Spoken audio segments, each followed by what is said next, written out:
Oh, like you know, we need something like that to happen.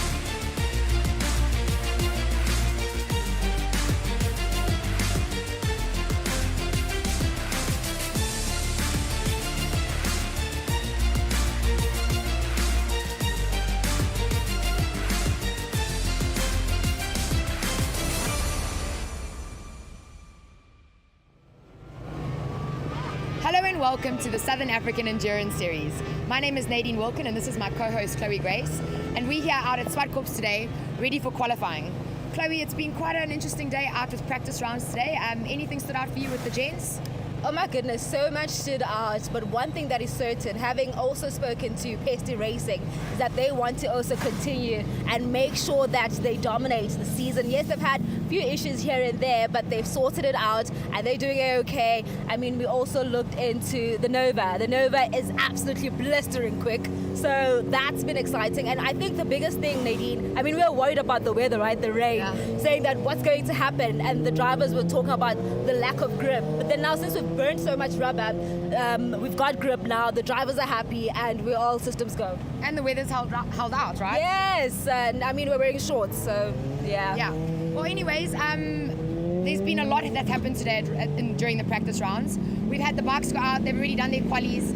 The Sports and GT as well as the GT Cups have already gone out. So without further ado, why don't we get straight to qualifying and head over to commentary before we do. Alrighty, bye! Bye!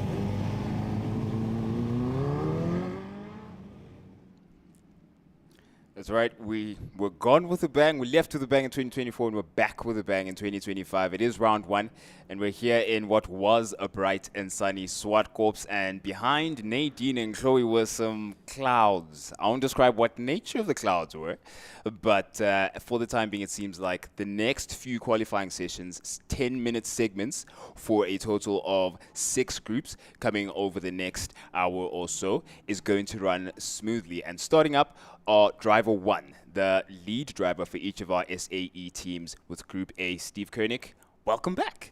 I'm excited to be back and excited for a new season of racing, new competitors, new cars, a huge amount of fun, but still the same qualifying that is going to change things up, taking the total aggregate of all the drivers out there. So you'll have your first drivers go out, second and third drivers will head out, take all the times of the best laps of those drivers, put them together, divided by the number of drivers, you get your average time. That will be your position. So best do a good job, otherwise your team are definitely going to have a chat to you.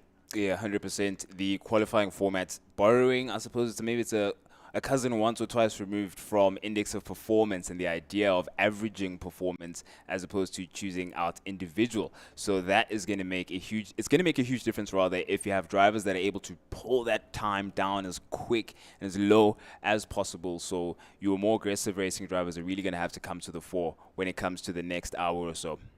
It's going to be an exciting one, but also the concern of the weather. The clouds are looming. I know a couple of drivers are working on their tire pressures, dropping them down, trying to see if that works. Others elevating their tire pressures and really working with the brakes as well. And you can see a couple of shots of the clouds where it's more of a cumulonimbus that's arriving for any of those geography fans out there.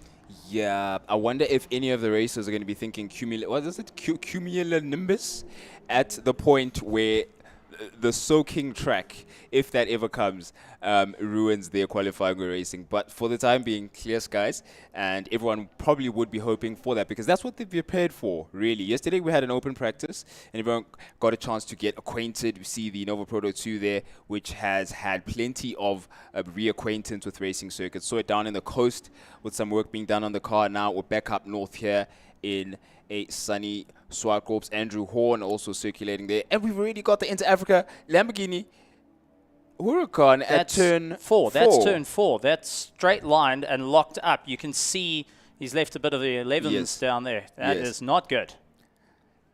Either way, Rocho Davi in the Gallardo on the 95, they're leaving the pits. Stolile Litaka in the number 1, the champion of the SAE series in 2024. I wonder what the issue is there. We'll get some information in a bit. Already the excitement has started.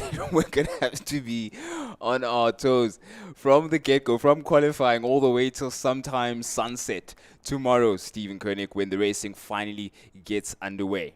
It's going to be an interesting one, but I wonder, I mean, Leclerc was doing so well in the practice sessions.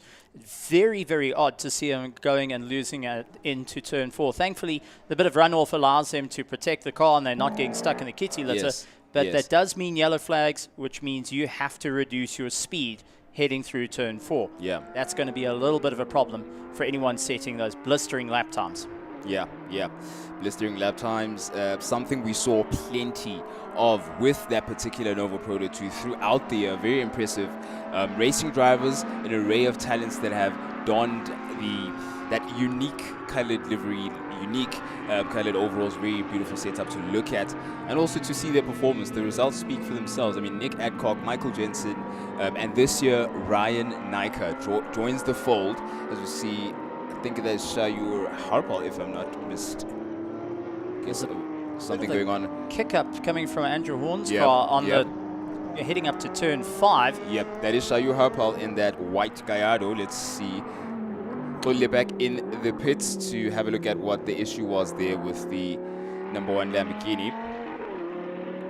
So the team radioing in and talking to him, and thankfully radio comms come in handy. And it looks like they are just checking the switch, and that is actually that's the main switch. That's your emergency that you got to turn on to be able to get power to the car. It shuts down. If there's a problem with that connection, it lands up shutting the car down, running into a world of hurt. So Stuart White just taking a look in and viewing the dash as well to see what's going on, and all system go as they rocket out to the pits. Yeah, rocket off he did, and he had to rocket back into the pits to get that issue sorted. So that looks like they went and it shut down, and he had an emergency stop, had to cycle the car once again, shut down, get it to fire back up and get going. Hopefully the problem's all been resolved, because he needs to really put the hammer down. Go. Now you got to see where you're putting the hammer down. It is getting dark around the circuit. We've got the Trans Am left-hand side of the car in the pit, in the wall, in the barrier. Is that the same left-hand side that was damaged in the practice sessions that was repaired, frantically so, and now we've got another situation?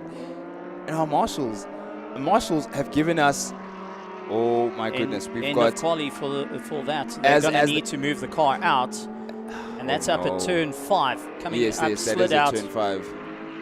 Oh, geez, yep, that is the end of quali. There you go, confirmed.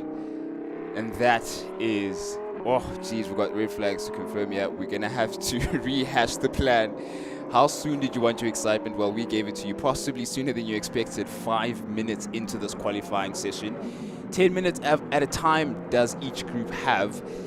This is going to throw a bit of a spanner into the works, possibly. We'll see. Look, maybe we can rehash the situation, at least is what Inter Africa Racing may be thinking, to get a chance to see what the issue is there. How much is it going to hurt the ability to get a lower aggregate in terms of quality time? That remains to be seen. But all of the other teams haven't gotten a chance to have their say on what the benchmark is going to be going into the rest of today's session. Well, looking at it, Nick Adcock managed to do a 1 minute 0.6 as his lap time, so that's a really good lap time considering they were very, very close to it during practice. Charles Rangi's 101, that's also worked out for him. Roy Aubrey in 3rd place doing a 104. Mo Mia, the only one that has really the two that have taken the big knock on it is the Trans Am, with Tafani behind the wheel, and the likes of Leclerc, who unfortunately had to pull into the pits and was yet to get a lap down on the board as well.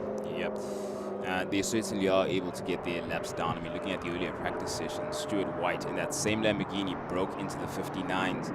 Of course, going to be a different prospect for qualifying, but that already tells you just how much potential there is under the hood of that Huracan. And London pulling in. The G&H Transports have had a very interesting time during the course of the day. The Audi R8 that was meant to race in the endurance landed up catching fire due to an oil leak that's just progressively got worse. Yes, yeah. So switching out to the trusty old McLaren MP4-12C. MP12-4C. I knew you'd be so chuffed at that. I think Ricky Giancarlo is equally as chuffed that you've got the McLaren MP4-12C out there. There you go. There's your shot. He's definitely excited about getting a trusty Mac onto the circuit. He was pretty excited to see how it got out into practice and was instantly sort of shaken down as well as they would have wanted to, considering the unforeseen situation with the GT4 there. But now we've got a Trans Am that has barely run properly on the circuit and has to be recovered now. Oh, okay. I guess I always say in situations like this, get it out the way early, as early as you can at least, but qualifying has left it a bit late. Taking it through his paces, I don't think is something that could be said of summarizing their day today. It hasn't necessarily gotten a chance to breathe and sort of see what can be taken, extracted from ZWARTKOPS. Nick Adcock in the car getting some air and getting a bit of a chance to, I guess, assess what he may be able to improve. How long of the session are we going to even have Stephen Koenig for, at least Group 1? I mean, for 4 minutes on the clock. They will have one more lap. Yeah, pretty much one more lap, it looks like. Because you've got your out lap, Yes. which you got to maintain. You get heat. You have Yes. a shot for a flyer with semi-warm tires. That's all that you've got. Yeah. So if you get 2 laps, you're lucky, but all the competitors will have 1 lap. Remember, this is the benchmark time that will be used for the aggregate as well. So for Nick, he needs to make sure that this 1 minute is either the best they've got, or he needs to drop it down to a 59 to be able to really keep the order up. But one thing I want to know is what the Inter-Africa team going to be thinking about, because at the moment they have the last lap time they managed to get around was a 3:04, but that did not count as that was through the pits. Jeez, man, what a way to anchor your average. So, Where you zero. definitely would not want to happen. A quick recovery job, this is what I suspect will be. But we have to sort of, I guess, at this juncture, maybe take a moment to look at the championship that's been in 2024 and the history, or I think a good chunk of this grid has with this particular circuit and the kitty litter last year. There was a lot of excitement certainly about plenty part of the circuit from turn 4 up into 5, 6, all the way going up to the tabletop. There was plenty of places where you really could lose your stuff for a variety of reasons, but the kitty litter was a very popular venue for some reason last year coming into the ZWARTKOPS round. And this time around, you're hoping that they can find a way to avoid something you can't really predict, which is a difficult thing to do. You just got to do your job, do what you know you've prepared for. A lot of these teams have done so very professionally, might I add. And yeah, hope for the best and I guess face Mother Nature and what she brings at you. Romeo climbing back into his Porsche, and beautiful to see all the tracks that he has raced around, going and displayed over the car, and that actually shows a bit of how the driver has gone that extra mile racing in European, British circuits right around the world, but also just going and coming back to the South African circuits and saying, this is my home, this is great. Can't stay away from SA for too long, and he is a jolly fellow, that is for sure. Having a chat with Momia is always quite the pleasure. Very relaxed and enjoys his time here out on the circuit. Son Moodley has also enjoyed his way. Wayne, his team manager, works so hard. He's leaning in there, giving Son as much information as possible. Wayne has not stopped running up and down around that 911 all day, I believe. You barely get him to look up from out of the car. Okay, the Trans Am has been recovered and is now being attached securely to the recovery vehicle, and it's now on all 4 wheels on tarmac, so it should be rolled back into the pits. But you've really got a couple of your competitors getting ready for their second driver to go in because of just how much the session has gone by, because you can see them going back. I wonder if this is one of the backdrops going all the way back into the pits. I think this is Mark Owen, if I'm not mistaken. If it's white overalls, it's Mark Owen, but that does look like Mark Owen is in the car. He's hoping to have a better time. He's enjoying the weather not being too hot. He's hoping for the rain to stay away when I had a chat to him. But all in all, it's going to be a lot of hard work. And once again, shots of the Trans Am, a little bit of history on it. That car only landed in South Africa last week, but it is going to be returning to pits under its own steam, which is always a positive. Yeah. It is a space frame with a fiberglass body on it, and oh man, you can just see. Shake it off. Shake it off.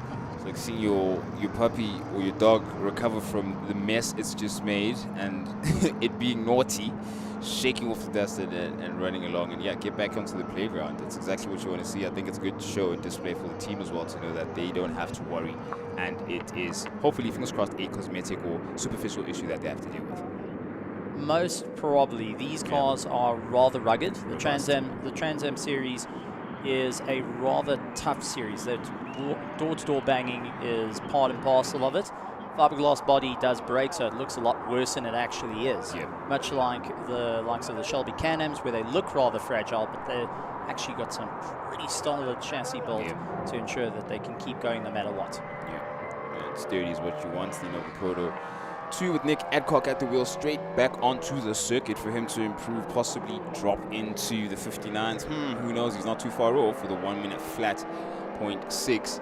Definitely is within reach. I think once he gets a bit of rhythm, gets his tires a bit more sticky, he'd be able to lower that average as much as possible and leave the rest to Michael Jensen as well as Ryan Nyka. We also do have our 1 hour dashes that are in the grid as well. Charles Ranges leads that out in his beautiful 991, and he's hoping to really go and battle out. That's that orange Porsche currently on your screen. Stunning, stunning vehicle. And I had a chat to the drivers and say it's just an immense amount of power, GT3R. And up through the pits, I had a chat to Ant Blunden. He's very tempted when the sale goes through on a McLaren to go and get that Porsche. Yeah, I can imagine. Absolutely can. I mean, that Porsche is the envy, or I'd say an object of affection for a lot of people on the grid. Just you can see them looking over their shoulders, and as it drives by, you can't help but glance. It's absolutely beautiful. I mean, we're just talking about the car off air and its robustness. It's being built for endurance, from our sort of format of endurance racing all the way to your 12 hours, all the way to your 24 hours. So it's a world-class, world pedigree of racing that we're seeing there with Charles Ranges at the wheel. Well, Nick Adcock leading out the order. Charles Ranges in second, with Roy Aubrey, Mo Meir, Andrew Horn out in his Legio, having a thorough time with it. It seems like whatever was going and giving a bit of a difficult time, they've sorted it out, with Nathan Hammond running in 6th, and Blunden in 7th, Marple running in 8th, and Sun Woodley in 9th. Tafani, as we saw, pulled into the pits, but a beautiful shot of the two Porsches coming through. Sun Woodley stuck on the outside, but lights ablaze, and it means it's getting a little bit darker out there. What's going to happen when they have to put the third drivers in the car a little bit later today? Yeah, it's going to be tricky. They're qualifying and getting hot laps in conditions you would be a bit more subdued come this point of the day tomorrow.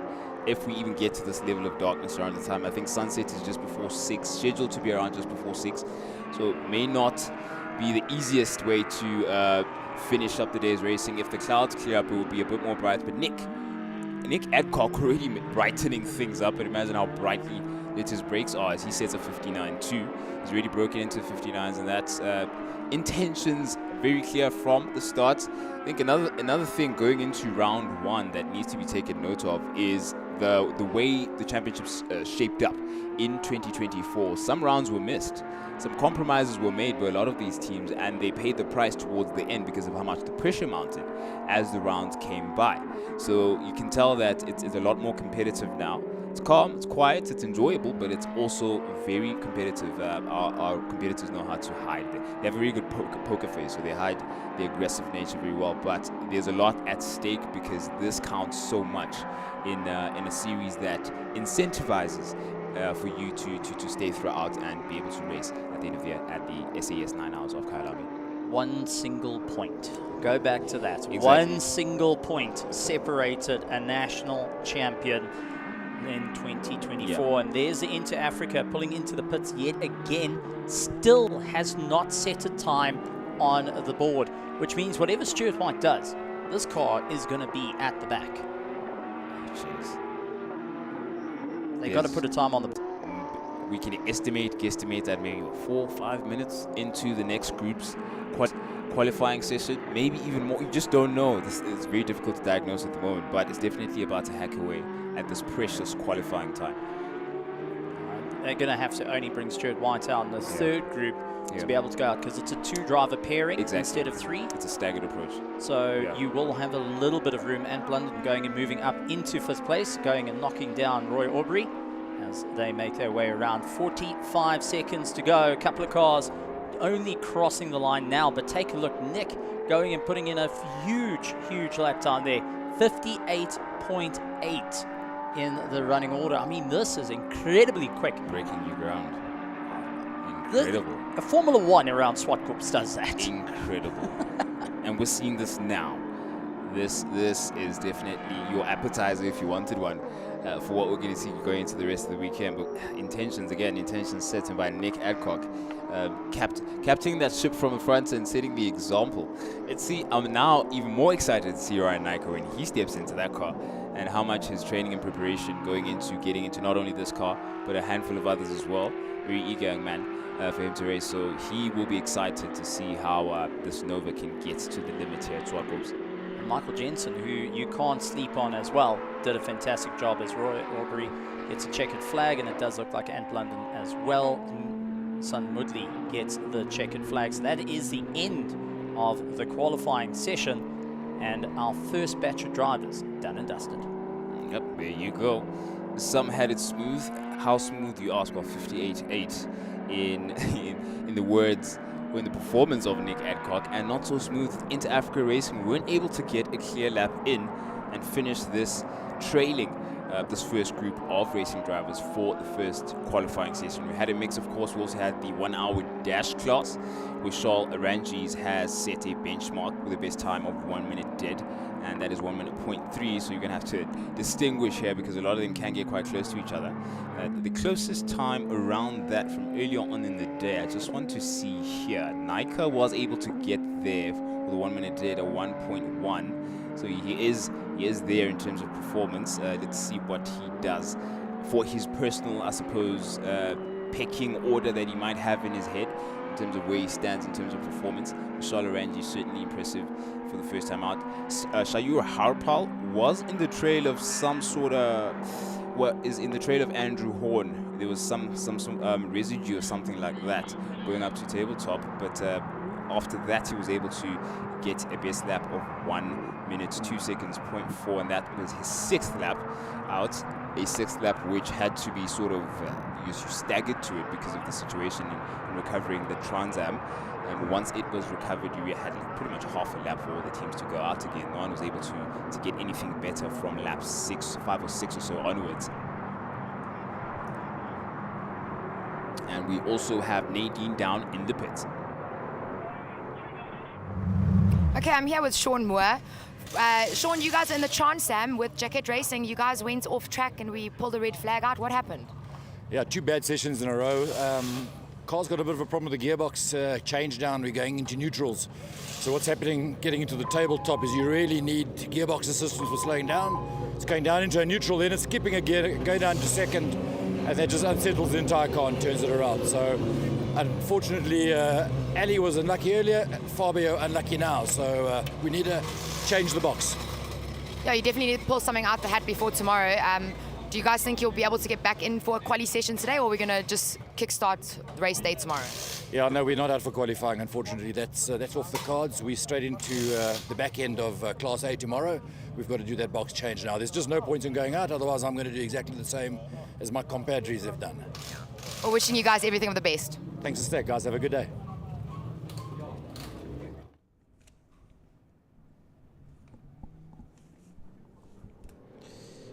And I'm now joined by Sudhir Matai for the second group of qualifying with SAE. You've been grinning ear to ear, Sudhir, from the sidelines with the prospect of seeing these endurance cars sort of stretch. You've seen them practicing and you've seen them prepare for this very moment over the next 45 or so minutes. What have you observed? And a welcome to you, the first time in the saddle here with SAES. Yeah, it's very exciting to be in the commentary box with you guys. I've watched the series for a long time and since inception, and it's great to be involved firsthand. Already so much drama in the first, just the first session. Yeah. Proper welcome to SAE. Exactly, it bodes well for both qualifying and the race tomorrow. Yeah.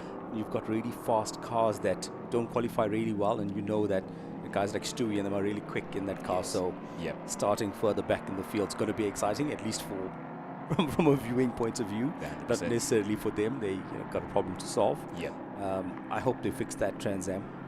It'll be great to see that car. I think it's a muscle car. People identify with it. So Yes. it'll be awesome to see that back on the track, and more action now. And if we step out the room, we can see that the light's really diminishing. Yep. Yep. So these guys are going to be faced with a bit of a challenge. Yep, you can imagine. I guess it's a bittersweet. This is a unique circuit. It has its points where at this point in the day you've got the most amount of glare going onto the tarmac, and it's so bright and difficult to keep your eyes on it usually. But today we've got some cloud cover, so that may be a bonus. But the temperatures may be mimicking those typical conditions when it comes to the actual surface of the tarmac. So tire pressure-wise, conditions may be very familiar for all of these racing drivers. But having a diminishing opportunity, I've got some smoke. I've got some plumes of smoke here. I'm trying to see that out the front of. Yeah, I don't know if it's Mark Owens in the car still, but he went in for the first, so it's not going to be Owens anymore, although his transponder's reflecting that number 16 backdraft. We'll have you aware of who exactly that is in the Class D now.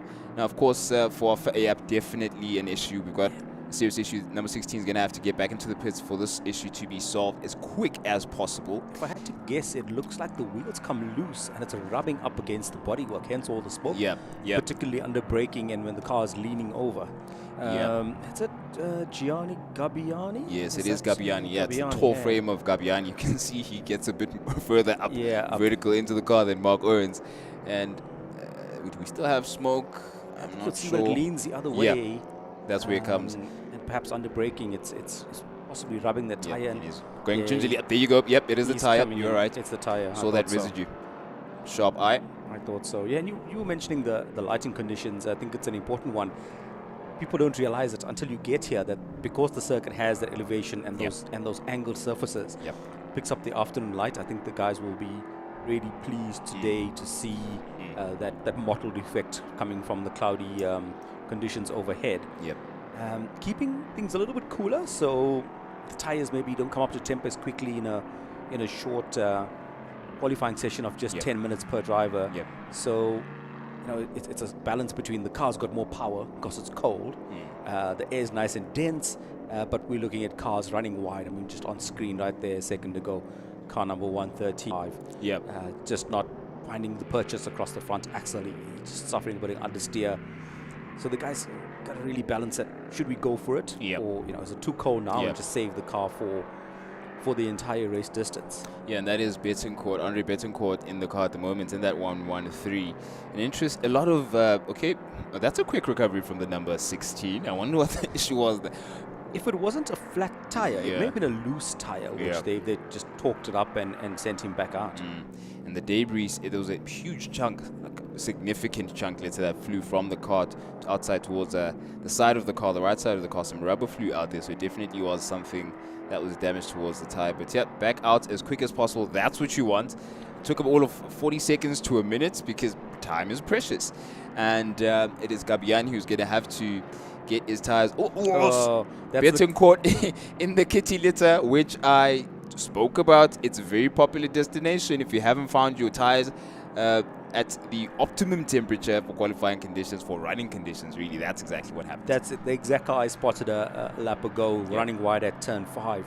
He just doesn't have any grip across the front axle. I don't understand it. He either hasn't worked the front hard enough, or he's got maybe a tire pressure issue. But here we go. We've got a bit of a replay.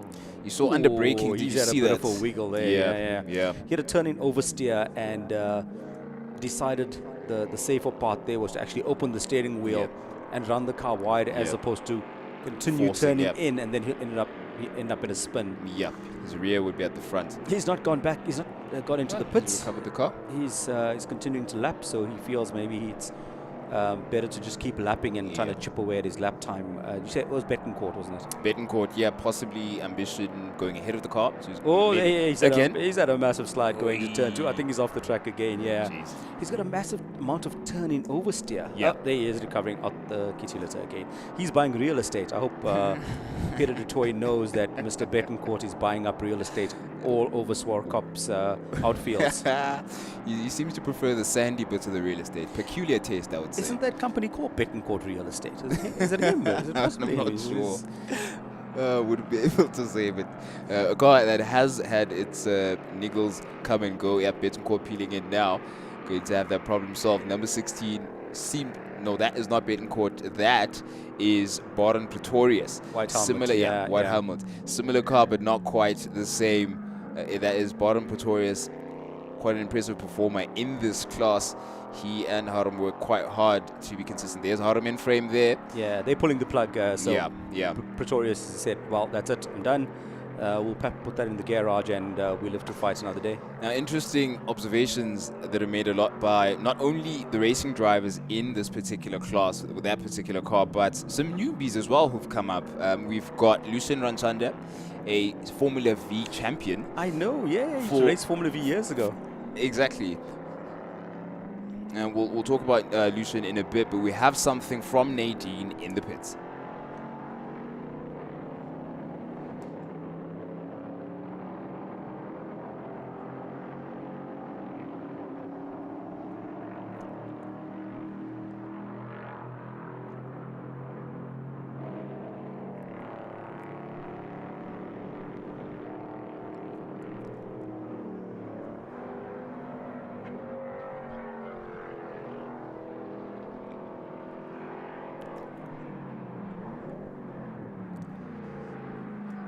So the session's winding down. We've got 2 minutes left. If anyone wants to put in a push lap, it's going to happen now. Yeah, that's all you It's have. David Franco. He's don't know 108. He's put some distance between him and everybody else. A 2-second gap, and he's in the pits now. I think he's decided that's about as quick as he's going to go this afternoon, and to save some tires and save some fuel and some engine life. And he's pulled it into the pit lane. Pretorius looks like he's done the same. He hasn't come back out.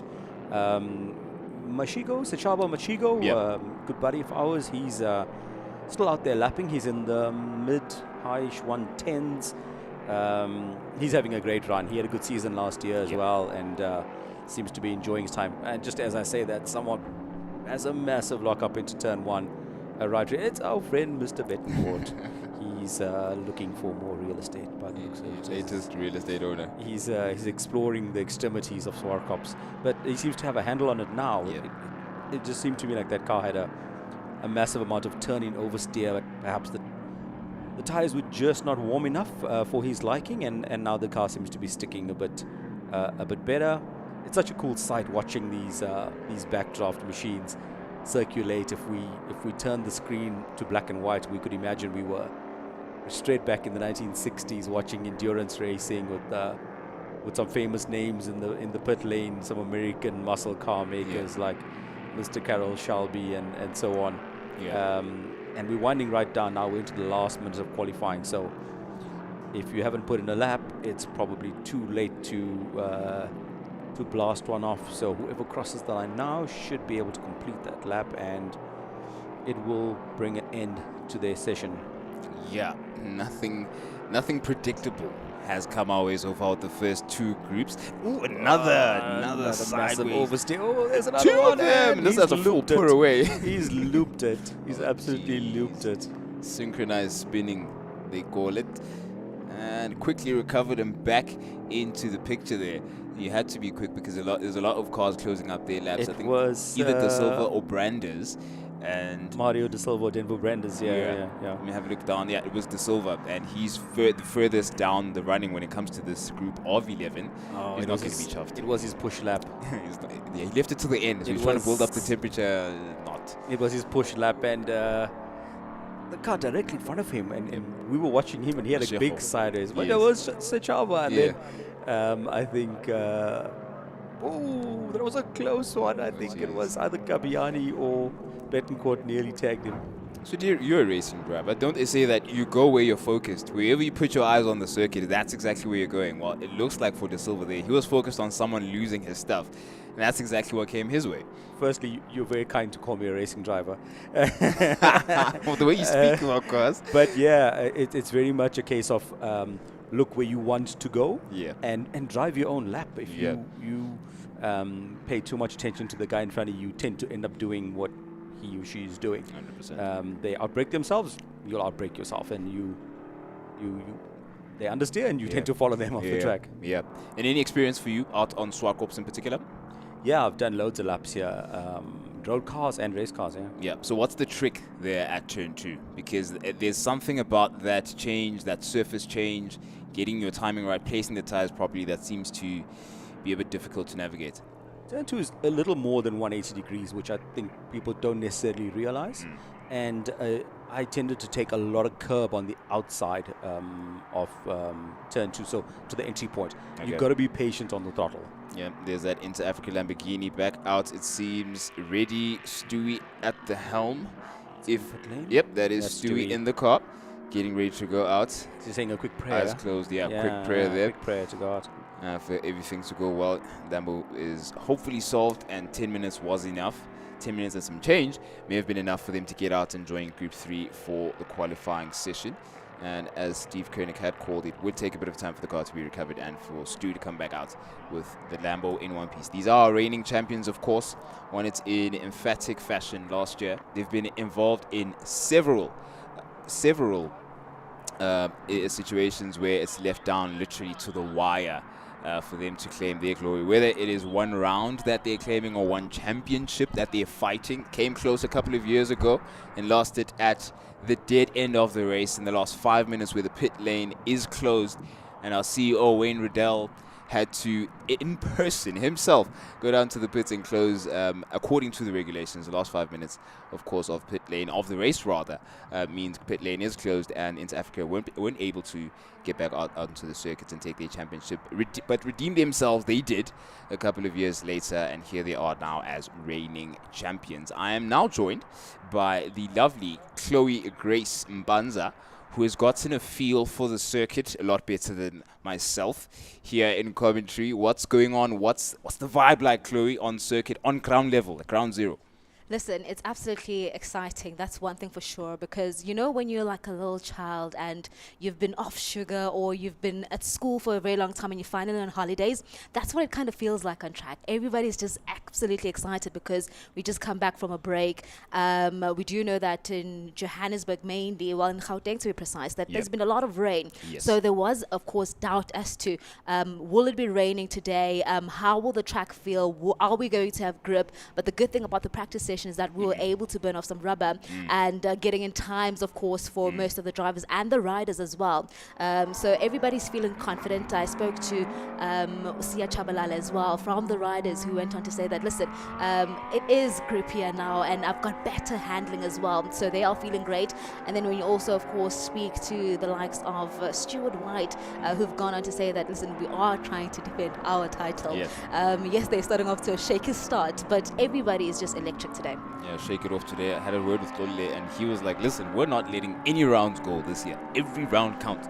Yeah. So you best believe everybody is thinking about the championship right now, and you just have to put a wheel right at every moment, at every given opportunity. Look at that beautiful Lamborghini Huracan. To see it out on circuit certainly is a relief, at a massive into Africa, and Stewie wants to get about business right away. And right behind him is the Nova Proto 2, which just set a 58.8 with Nick Adcock at the wheel.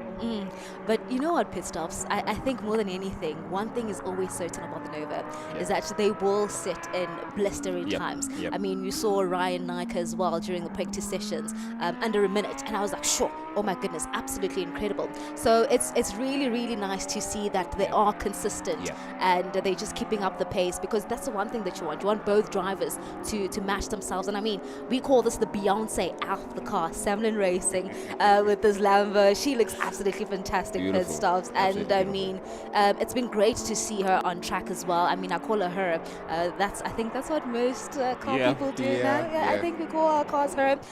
So they've been also quite consistent getting in the times. So it's been great to see them on track as well.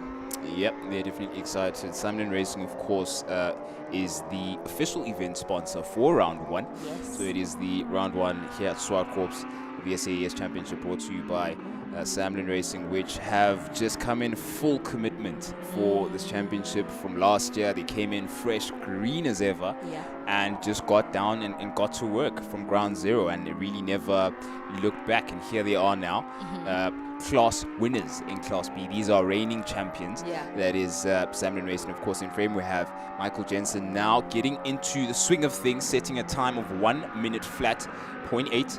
Stewie White, however, is out there with a 59.1. That should tell you his level of intention. He's definitely looking to lower that average, and because with this format of qualifying, we have to remember that it is about the aggregate. Yes. There's 3 racing drivers or 2 racing drivers in the case of Inter Africa that have to have a combined average time that looks really good and looks really fast, and the lower your time is, the better it is for the aggregate. So that is the pressure that each and every one of these racing drivers is on, and they'll be on edge all the way through. There's no time to relax in SAES. From the beginning, from qualifying session 1, you saw how we already had the Inter Africa out on the side and had a technical niggle to work on, and there's still Lelitlaka keeping track of what's going on. I wonder if he's on the timing app there, seeing. Yep. I was also in it just now while you guys are busy in commentary, because you have to see what exactly is going on in track. But I think just to allude to the teamwork between the 2 drivers as well. I mean, Stuart White now going to set a 58.642. So my goodness, it's absolutely incredible. But I was talking to Fikile Olomisa earlier on, and I was like, mate, if you're looking for a 3rd driver, I'm available. And he blatantly said, no. There's a caliber. The sheer girl. How dare he? There's a caliber of drivers that we need. So every team wants to have, of course, a good pairing where you trust that if I'm going aggressive, pit stops will take it. If I'm going a bit defensive, Chloe will then take it. So that strategy, and I mean now also, of course, with the rule changes that we have, right? Strategy plays a big role into the 2025 season. Yeah, absolutely. One of the most interesting ones goes in towards the end of the season at the SAES 9 Hours of Kailami, where you pretty much have incentive from the beginning for you to get the full 100 points, the famous 100, the famous double towards the end of that race. And all of our long rounds, the 6 hours and the 9 hours, you have to be in the lead. You have to be able to claim the lead position for your class at the halfway point of the race. So that already just sets it in stone that from the beginning, from the moment the lights go off and it's racing, you have to have strategy implemented in consideration of that. At the halfway mark, you should be leading. You cannot be behind any of your closest competitors. So strategy-wise, it becomes very interesting in terms of how conservative or aggressive are you, and all of that is what these teams want to be fully prepared for now. And at the moment, preparation seems to be paying off for Stewie White. Whatever happened has been overcome with their little tech niggle, and now they're sitting at 58.6. Michael Jensen, a 1 minute flat, his best time with this session. He's getting as close as possible to getting a full-on 1 minute with zeros all the way across. So that's quite interesting. Damien Hammond with a 1 minute 01.6, of course, a Class B car, and also for the 1 hour dash is that Lamborghini Huracan preparing there. So it's going to be a couple of minutes remaining, 4 minutes or so remaining for this session. Let's see what Hammond is able to extract from the car we've dubbed Beyonce. And we've got Ricky Ginakaro, who's quite happy to be in that McLaren MP4-12C. Listen, I was also quite happy to see the McLaren, although when I was talking to the team, they were unfortunately, or fortunately, depending on how you're looking at it, so wanted to run the R8, the Audi, but unfortunately, because of that incident that happened during practice session, they then had to switch to the McLaren, which is also pure pace, which is also class. So that's the nice thing about having cars where if this one fails you at this point, you can just grab another one. That's word for word what Ricky told me. He was like, you know what the nice thing is about burning out an Audi R8 GT4? You throw in the Mac with the biggest smile on his face, because also he's biased towards the McLaren. He loves him a McLaren. So I think that's why he was pretty chuffed about that. He may have, I suppose, things have gone his way in terms of the decisions of which car to race in the team.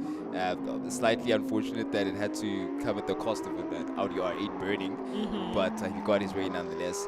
And we've got someone else getting their way now. Let's see if Stewie's going to be able to improve on that 58.6. He's going to get the checkered flag now, final corner. And then it's him and the start finish. He's looking racy at the moment. Let's see if he improves on that time. Can he do it? Yes, he does. He did. A 58.60. Listen, that is relative to, I don't know, let's try and make that relative terms. How close is that? Is that an eyelash? Is that a ruler? Is that a cell phone? Is that a pen?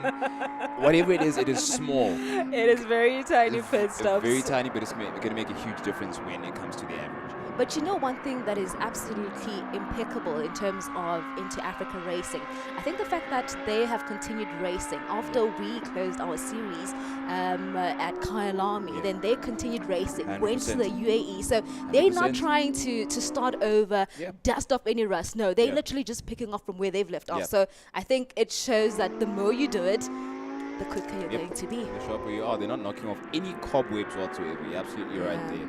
And if you've noticed, Chloe Grace continues to reference or refer to someone called Pit Stops. Pit Stops is me, all right? And I too call her Pit Stops because of our affinity and our affection for racing. So just to clarify that now, so we don't get things confused. And without her, I'm just a stop. I'm not a pit stop, and vice versa. All right, we just got to clear that out. The yang. Thank you for that. You get Pit stops. I appreciate that. 100%. And the yin to the yang that is in this team when it comes to the drivers and the pit crew is incredible. The synergy when it comes to this team, the professionalism at Inter-Africa Racing is of international standard, and with good reason. They have international experience, and they've come off the back of a 12-hour in the UAE as well as a 24-hour, which was, it seemed, a 50-50 decision at the time, but they took the leap and went for the 24 hours in Dubai. But as it stands, Stu White still improving, has he? It seems, nope, still on the same. Still on the same. He didn't, once he set that 58.60, he went back into the pits, and now we've got Michael Jensen, who's gone into the 59.2s, his quickest yet, breaking into the 59s. That was his answer back to what Inter-Africa could say, and he's going to go for another one now. Let's see if Michael Jensen's able to improve on his time. Can he? Will he? Won't he? Not quite. Not quite. Yeah. But so far away. Yeah, he's about 59.3, a tenth or so, a 0.6 rather, between his best time and his most recent one, as the flag drops for this group of car in qualifying. So that handful of cars we saw out now in Class A has set their benchmarks.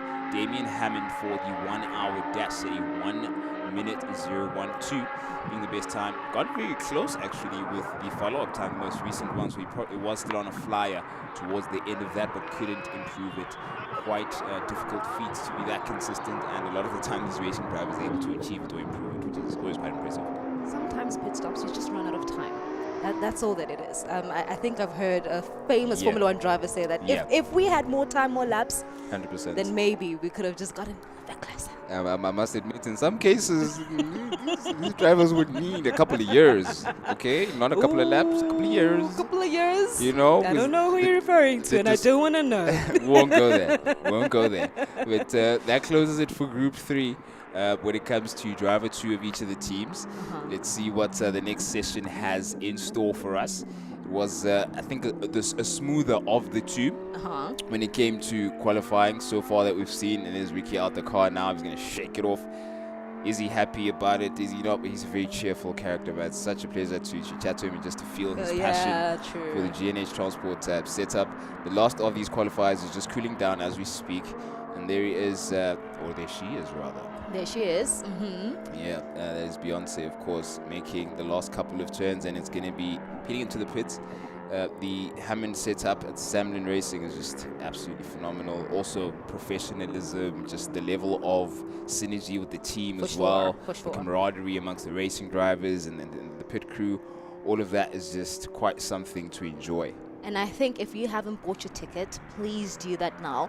Tomorrow, it's a full race day on, and we're going to have a fantastic time. You get to hear those cars roar just a bit louder. You feel it by your chest. So it's absolutely incredible. The tickets are, of course, just 100 Rand. Just 100 bucks. And you get to enjoy all the fantastic action that we have to offer.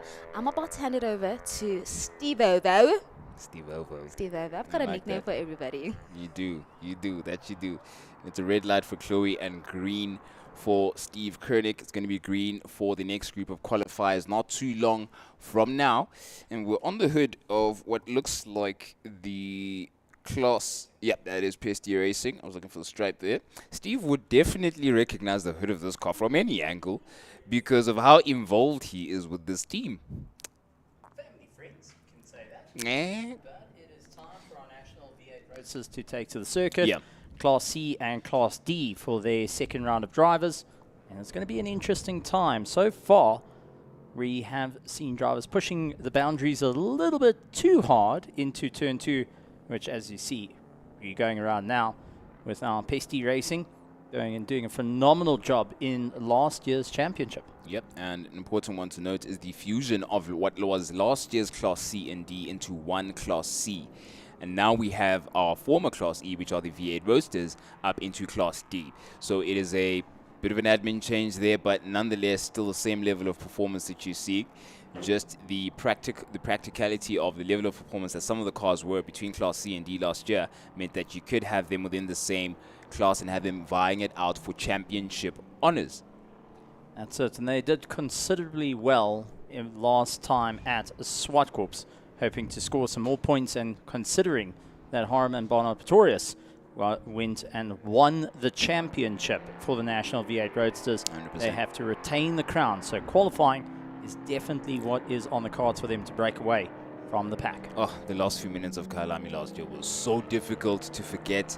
It is just permanently just etched in my memory how there were so many just tense pit garages. It was Pesty Racing, it was Samlin Racing, it was Inter Africa. Across all the classes, we're deciding champions. We crowned quite a number of champions on the day, but for now, we're thinking of 2025. Can this be replicated? Speaking of champions, the Francos in the Graphics Supply World VW, champions as well, who performed very well at ZWARTKOPS, mind you, last year. So they'll be looking to sort of go back-to-back in terms and get a repeat on that, because you want to be consistent. You don't want to feel like you're starting afresh or having a completely new baseline that's unfamiliar. So they're going to have some decent references, I'd imagine, when you come into this round 1.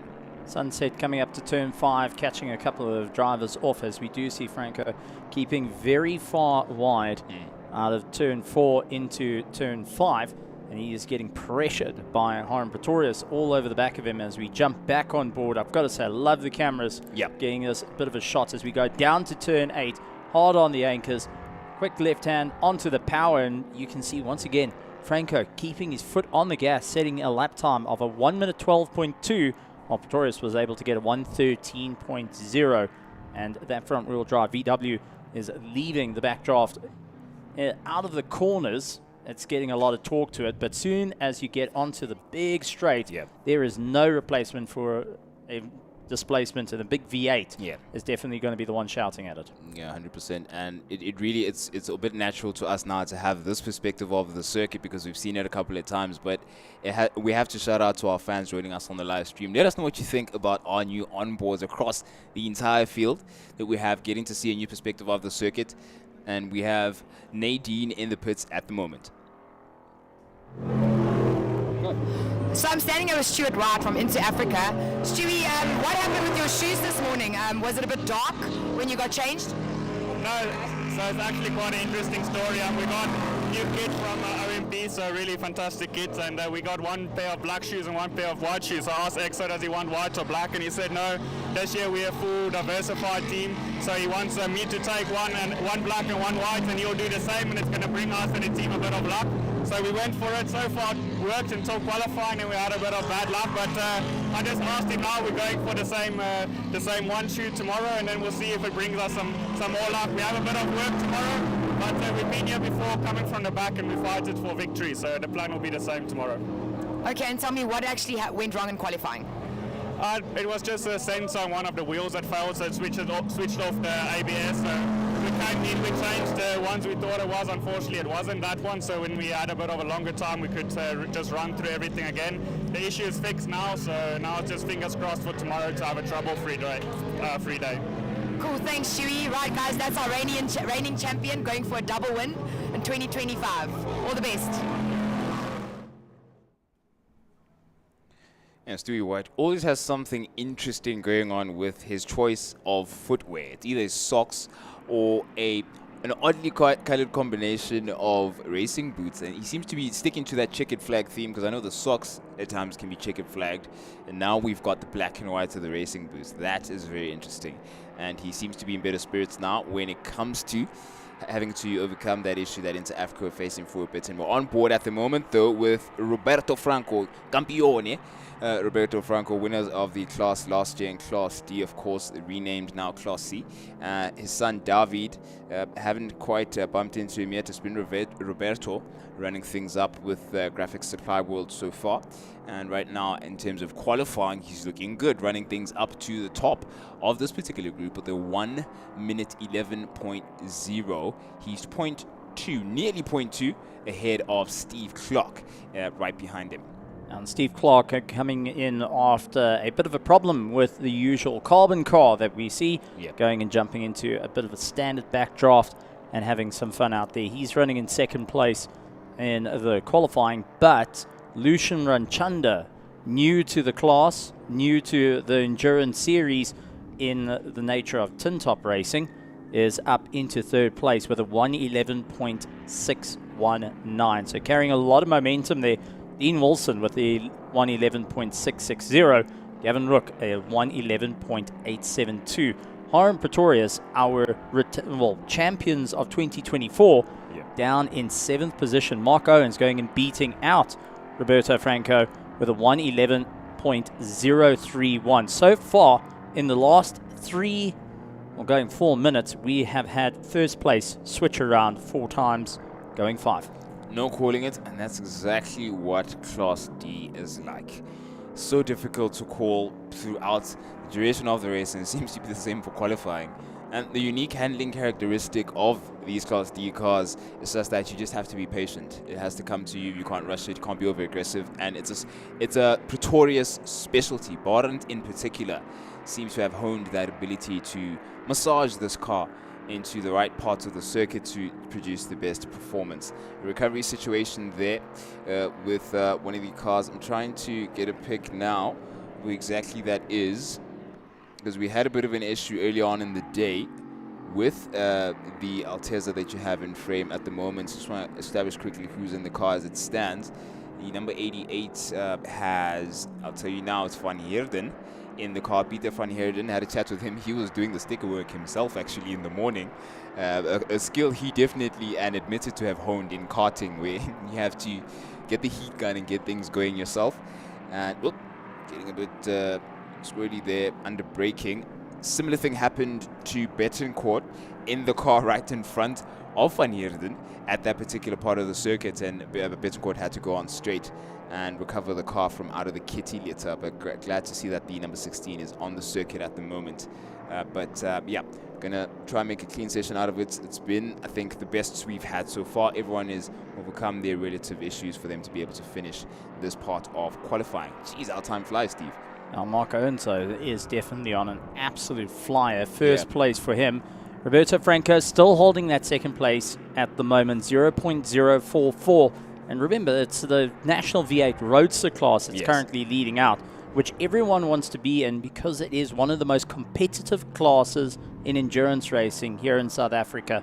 And considering of the challenge to be in the same machinery against the drivers and have the availability to rent, purchase, and go race, I mean, there's no other reason of why not to jump into such a fantastic car. 100%. I mean, we've had scenarios where a team in one particular class maybe perhaps, for example, have been in Class E, not in Class E, sorry, Class D or C last year, having a breakdown or a failure, and, well, lo and behold, there's a Class E there, or V8 Roadster parked in the pits, waiting for somebody to rent it and race it, and it happens literally on the spot. It's happened a couple of times, but we've got so many different. Looks like Owen's getting a touch. It's the wheel off there at the tabletop, but he's fine. Nothing to be worried about. And we've got a number of championships, of course, that we've addressed, Class A all the way to D, but one of the most unique and interesting ones is the Index of Performance, the champions of which have or are at the moment Team Pesty Racing. Not only did they win their class, but they won the Index of Performance, and we've got a couple of seconds to go towards the end of this session. But the Index of Performance, basically in the similar nature to the aggregate qualification style we have here, aggregates the consistency of speed. Someone loses it, it's Mark Owens. Something about the car. It's definitely, is it Owens? Oh, it's I beg your pardon. Ooh, I mixed the cars up there. It's Giga there in the 113, losing his stuff. First it was Betancourt, and now we have his race partner. So definitely something in the car. Exact same part of the circuit, if I'm not mistaken, where we've had another incident now. So it's been turn 4 and it's been turn 2. That has sort of dribbled our racing drivers here. So definitely a setup change. If the car is losing it at turn 2, I'd imagine the rear is less loaded at that point. Throttle situation, you think, Steve? So he was on the brakes, bleeding off it, turning right, and that's shifting the weight. So there's no weight on the rears, and it's just going in. He carried far too much speed into the corner. It just went and had the rear snap out underneath him. We did see Betancourt going and pushing the limits of braking a little bit later, changing a bit later, locking the rear diff up, and that landed up with him going and losing the car. So maybe pushing a little bit too hard, and unfortunately that takes away his lap. Yep, he's going to have to rehash it now. Will he have that opportunity? Nope, that is a checkered flag for this session. And the leader for the session with a 1:11.0, that is Roberto Franco. And in second place is Mark Owens with 1:11.031. There's nothing in... Oh, my goodness. The top 4, trying to pry them apart is going to be a difficult thing. It's impressive that the timing is able to capture this. The entire top 6, actually, really, from Roberto Franco all the way down to Gavin Rook, 0.6 of a second. Make of that what you will. Okay, make of that what you will. And mind you, in the middle of that top 6, or thereabouts, is Lucien Ramchanda, a newcomer into this series, and he seems to be enjoying getting in the back of that V8 Roadster. Now, definitely a learning curve for him, and is thoroughly enjoying it. Raj Manchanda, his father, going and saying it's not going to be the last time he's going to be in the car. Well, this is only qualifying, though. And once again, taking the total aggregate times, putting them together to go racing. Who's going to be at the top of the charts for our national V8 Roadsters? Well, we're going to find out in due course. Roberto Franco, though, going and doing rather well for the Graphic Supply world, as that's some incredible pace coming out of the VW Super Cup. Yeah, absolutely. Leaving it, or taking it to where they left off last year. And you'd expect, given the competitive nature we have across the grid, you just want to keep that exact standard of performance going into the championship. You want to stay there. You see, I think that is Dr. Mike Veria's car in that interesting livery, that army worn looking livery of his car is quite something to behold. The most unique livery I've definitely seen on the grid. So Dr. Mike Veria is going to be coming on shortly. He is, of course, in the 1 hour dash.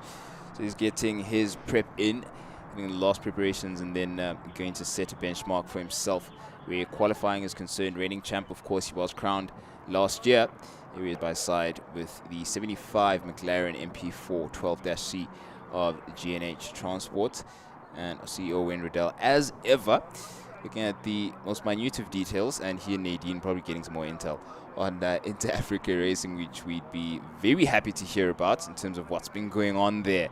There've been a couple of niggles bothering the team, and I suppose the biggest possible niggle, Sudhir, is losing a whole car, which GNH have had to rather overcome and replace the R8 with the McLaren. I spoke to Dad earlier, and he said they had a... Oh, Jimmy. Yes. Yeah. Was it a minor fire? I think they had a oil cooler burst on them. Hey, and that was caused a minor fire. Yes. Took out some electricals, and it's a smart move. We parked the car. Don't sort of tape it up and get it going just for the sake of getting it going. Yep. They're in a very fortunate position that they have spare race cars lying around. Yeah. I'm going to check with you next time, especially if you've got a spare McLaren that looks like that. I mean, look at that thing. It's stunning. Yeah, my goodness. Can't get enough of it. They've done a nice job with their colors as well, differentiating it. Absolutely, and getting it back into the glare. Here's the glare I was talking about, going up into the sunset there. That is a challenging thing to maneuver when it's at its full capacity. But today we've got a bit of cloud cover, sort of neutering and sort of regulating that a bit more. I think I definitely would imagine that a lot of these racing drivers appreciate that. Watch this shot of the cars coming down the hill. The circuit, the corner is called Sunset for that very reason. Oh, my goodness. Oh, here we've got a great shot. We've gone on board with Ryan Nyker in the Novo prototype. Yep. Deep on the brakes. Just a hint of curb. Oh, that car is so composed. He's driving a tidy lap, and when you drive a tidy lap, the time comes to you. Sometimes you can get Suckered 1:09, and the Novo has done a 1:01.3. So Ryan leads the session, and I think he will be looking to chip big chunks off of that time. But that's such a pretty to play with. It's his first time in the car. I could be mistaken. Is it? At least no, it's not his first time in the car. He's done quite a bit of testing. He's done some and stuff in that preparation. time. Yeah. So he's there as I suspected. With complete, total focus. And when the guys are on a proper hot lap, you see that they prioritizing, not blinking so they can keep proper focus on the circuit. And that it's really cool. The track's really cool now. That car's been warmed up. It's done multiple laps, so it's got heat cycles into its slicks. They'll be nice and warm. They don't cool down excessively between sessions. They maintain a lot of their bulk, their core temperature, so they stay quite warm. And just that one lap. Oh, there we go. 58.0 for Nika. What is going on? 58.08 seconds for Ryan Nika. Is the session over? No, it's 32 seconds. He may have another go. He is deliciously close to getting into the 57s, but I'm not sure he's going to be able to pull that off. But 58.0, man, oh man, that is absolutely going. That is insane. That is crazy. I can't tell where he is on track, so I don't know if he's going to put in another flyer. Caught a flash of something beautiful looking at the corner of my eye. I don't know if from Wayne Roach's on board now, if that was on the right-hand side, so he may have been approaching tabletop. We'll get a confirmation in a moment, but we were so enamored and so enthralled rather with Ryan Nika's performance approaching the 57s with a 58 dead. We forgot that there are several challenges across the field. That's not good of us. Nope, we have to definitely honor the lap time set in by Gianni Giannacaro, but Gianni Giannacaro went into the pits and peeled back out again. No, he didn't actually. I think he called it there and then. He called it. He never went back out. Okay. Yeah. Okay. I think he was probably happy with the time. Okay. He thought that's probably good enough for what he wanted to achieve, and it was on lap 3. He said he's quickest on lap 3, so he was happy, and he didn't go out again. Yeah, Antoine Marks there in 5th place, in number 110. With of course he's competing in the 1 hour dash alongside Dr. Mike Verrier. It's 5th place for Antoine Marks with a 1:06.0, and then you have Dr. Mike Verrier ahead of him in the number 45 Shelby Canham with a 1:05.1. Significant difference between the two of them. And Dr. Mike Verrier, of course, champion of this particular class. So he's the benchmark. He's the standard going into the 1 hour dash competitors. Right. And full kudos and credit to all the guys who were quite qualifying there. But I think the headline story here is 58.0 from obviously, a guy who was extremely focused in really good conditions, and jeepers, man, at 58.0, that's an average speed that's above 150 kilometers per hour over the whole lap. Wow. And consider that there's a hairpin at turn 2. Yeah. Turns 5 and 6 are really slow. That's over 150 kilometers per hour average speed. I'd love to see how much speed he's carrying into turn 2, because that also, I guess, is in record territory. Quite possibly in record territory, despite the fact that it's a hairpin. In turn 2, interestingly, the speed isn't made up on the low speed corners because the aero isn't working at that point. Yeah. So there's a theoretical grip limit, and cars would be able to achieve, say, apex speed of, say, 85 kilometers per hour, as an example. Yeah. Almost every car in the field will be able to do that same speed through turn 2. Wow, so it's a great equalizer. That's an equalizer. So those low speed corners are when the cars are relying on mechanical grip, right? When the speed builds and the downforce builds, that's when the speeds go up. He's through turn 3 and 4. Committed, absolutely committed. That's when the speeds are going to be massive. Yeah, incredible to extract that amount of performance. It's like we're seeing a new car, but we've enjoyed the sight of that particular set of wheels in our championship for the past 3-4 years. And each time they just set new benchmark and get new talent, and that is a continuing and recurring theme that sets or continues in, I would say, the tradition of having your gentleman driver and youth and young driver set up that is mimicked across the board when it comes to racing across the world. And the latest of those talents to come up, at least from our shores. Last year it was Charles Visser. The year before, I think we had Leighton Fourie. All of them came in and entered these kinds of conversations. And now we have Ryan Nyka at the wheel with the Nova Proto 2. An absolutely impressive kudos. That was an absolute blind off a lap of 58.0. Yeah. And we've got the last group of cars getting ready to go at the moment. And we're going to have a look and see one of, I think that's Dan Hirsch probably at the wheel now of the number 42, the bright yellow, unquestionably bright yellow. A quick signal, a thumbs up there from the number 16 backdraft. Fabian Lance is in the number 42. She is alongside Dan Hirsch as well as someone else who's joined them. That is Lucien Ranchanda. He's going to be in that car. Is Gabiani, who's in the number 16 at the moment, the V8 Roadster. And they're getting ready to... Oh, would you look at that? Plenty sunlight has arrived on pretty much most parts of the circuit now. I took a walk off to go and see what the cloud cover is looking like. The clouds are moving away, which is great for all the qualifyings and also the races to come. But lots and lots of pressure is going to be put on these drivers because they're getting to the end of their qualifying. This is where the aggregate times are going to come into play. For those that have only got 2 drivers in the car, your time's up, or you're doing your final run now. For 3 drivers, this is it. Game over. You need to ensure that you get going. So Fabian Lance is looking to put in a huge amount of effort to ensure she gets up towards top. Gabiani in the 16 car during practice was on a tremendous pace right the way through. Yeah. So I'm looking forward to seeing how he's going to make his way to the top of the leaderboard. I think it's going to be a little bit of a difficult time out there. Mark Harvey, lots to go on for the number 23 car. Previous champions in 2023. Unfortunately, 2024 didn't work out their way. 2025, new chapter in the books. Yeah. They wanted to be a bit conservative about their ambition going into 2024, which I think is what wins you the championship. It's just the general approach, whether you're looking at the next Apex or when you're looking at the next couple of months and rounds. When it comes to the V8 Roadsters, there's just something about them and this particular class that really beckons for you to be a bit more patient in your approach and build it up slowly, and it's going to come to you. Well, it's the most competitive class to be in for national endurance racing, and it's definitely a driver's class. No ABS, no traction control. The chassis are the same. The regulations are very tight, so you can't do any modifications to it.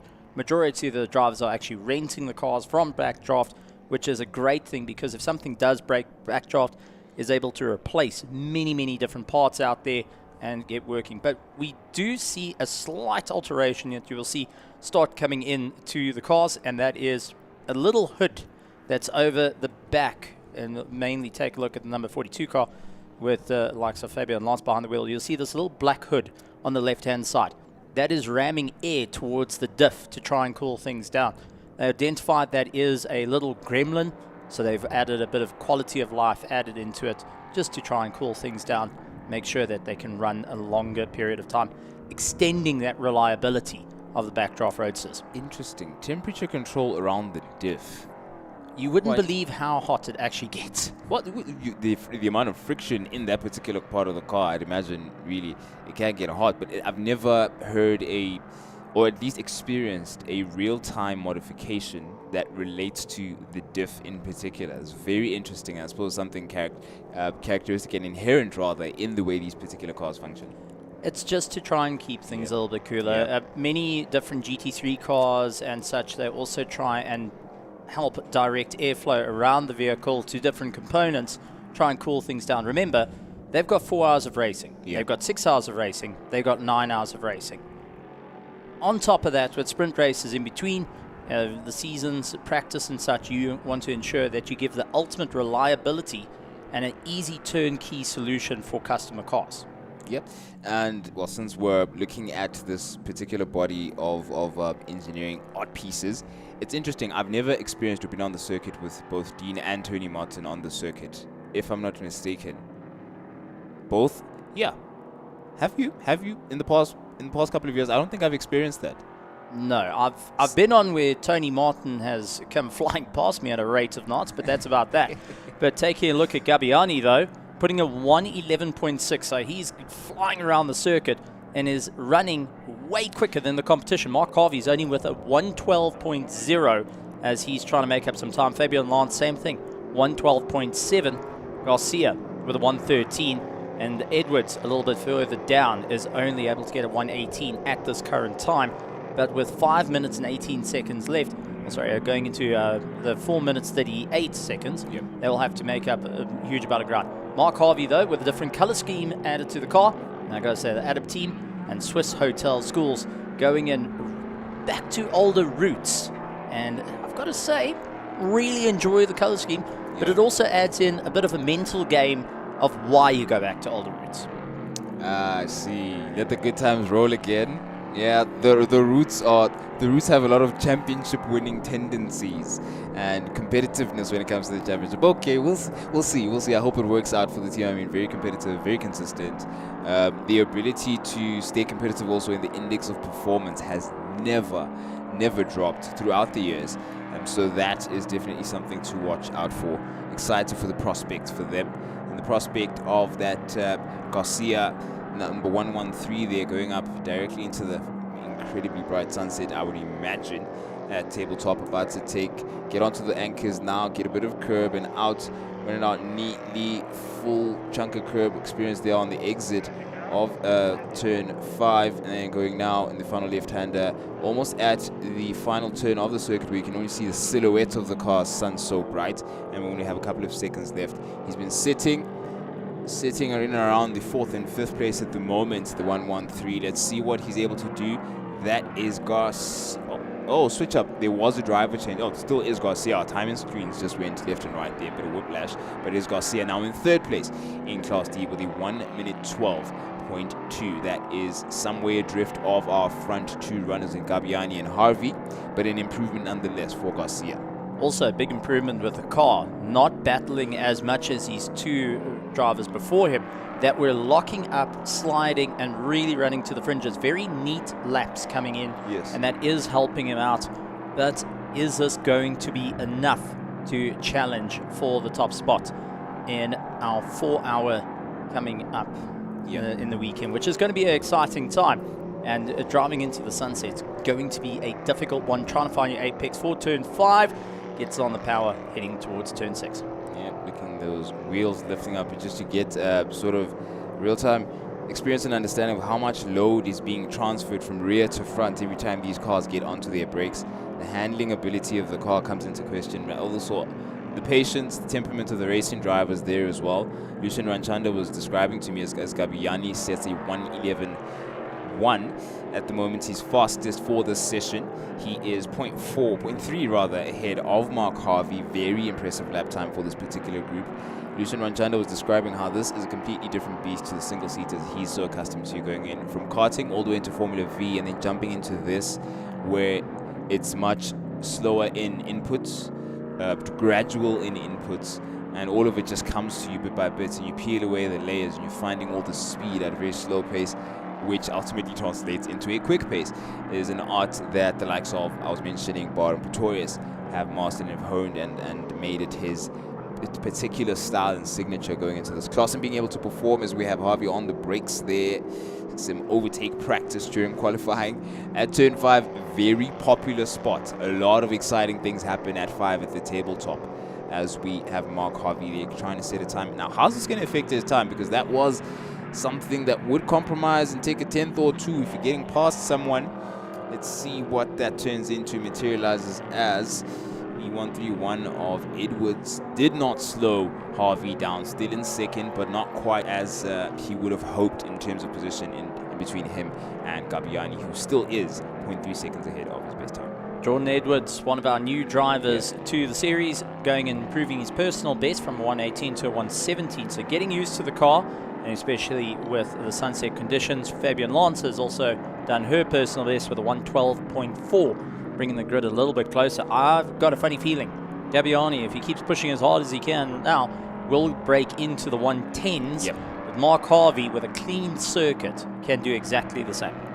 He can, and his opportunity to do that is right now, while Gabiani's, unfortunately for him, might actually be gone because he's now got the prospect of Edwards ahead of him. He's got to go hard on the brakes at 5 and compromise his time while keeping it all on the black stuff. You can see he didn't go onto the curb as he did in the previous lap.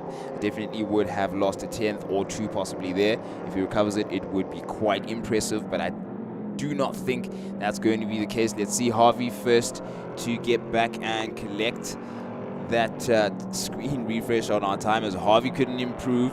Still in 11.5 his quickest, and Gabiani in 11.1 also is still his quickest, as he just set a 1:12.6 due to the interruption there from Edwards at turn 5.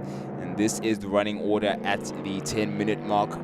Now, I was looking at the timer. I didn't see if the checkered flag dropped on the session, but we've got a full 10 minutes across on this particular group. Everyone's gotten their fair share. All up to 3 drivers for each team, so everyone has gotten a chance, and now we whip out and crunch with the calculators. It's time for number crunching to see what them averages are going to be looking like, what the aggregates are, which determine the starting grid for tomorrow's day of racing. It's going to be an exciting time nonetheless, but the pressure is on for every single one of the teams to make the big impact for round 1 of the South African Endurance Series for 2025. Yeah, we're looking at an exciting season of racing. We don't have much, I don't want to predict. We don't have much leeway as much as we've had over the past couple of years to be like, this is a definite contender or that is a definite contender. It's also difficult to tell, especially with this class that we have before us. Class D, Fabian Lantz at the wheel at the moment. This is a pretty combination of colors, I must say. The glare of the purple from her visor and the yellow of her helmet matched with the number 42 bright yellow of that V8 Roadster is quite something to behold.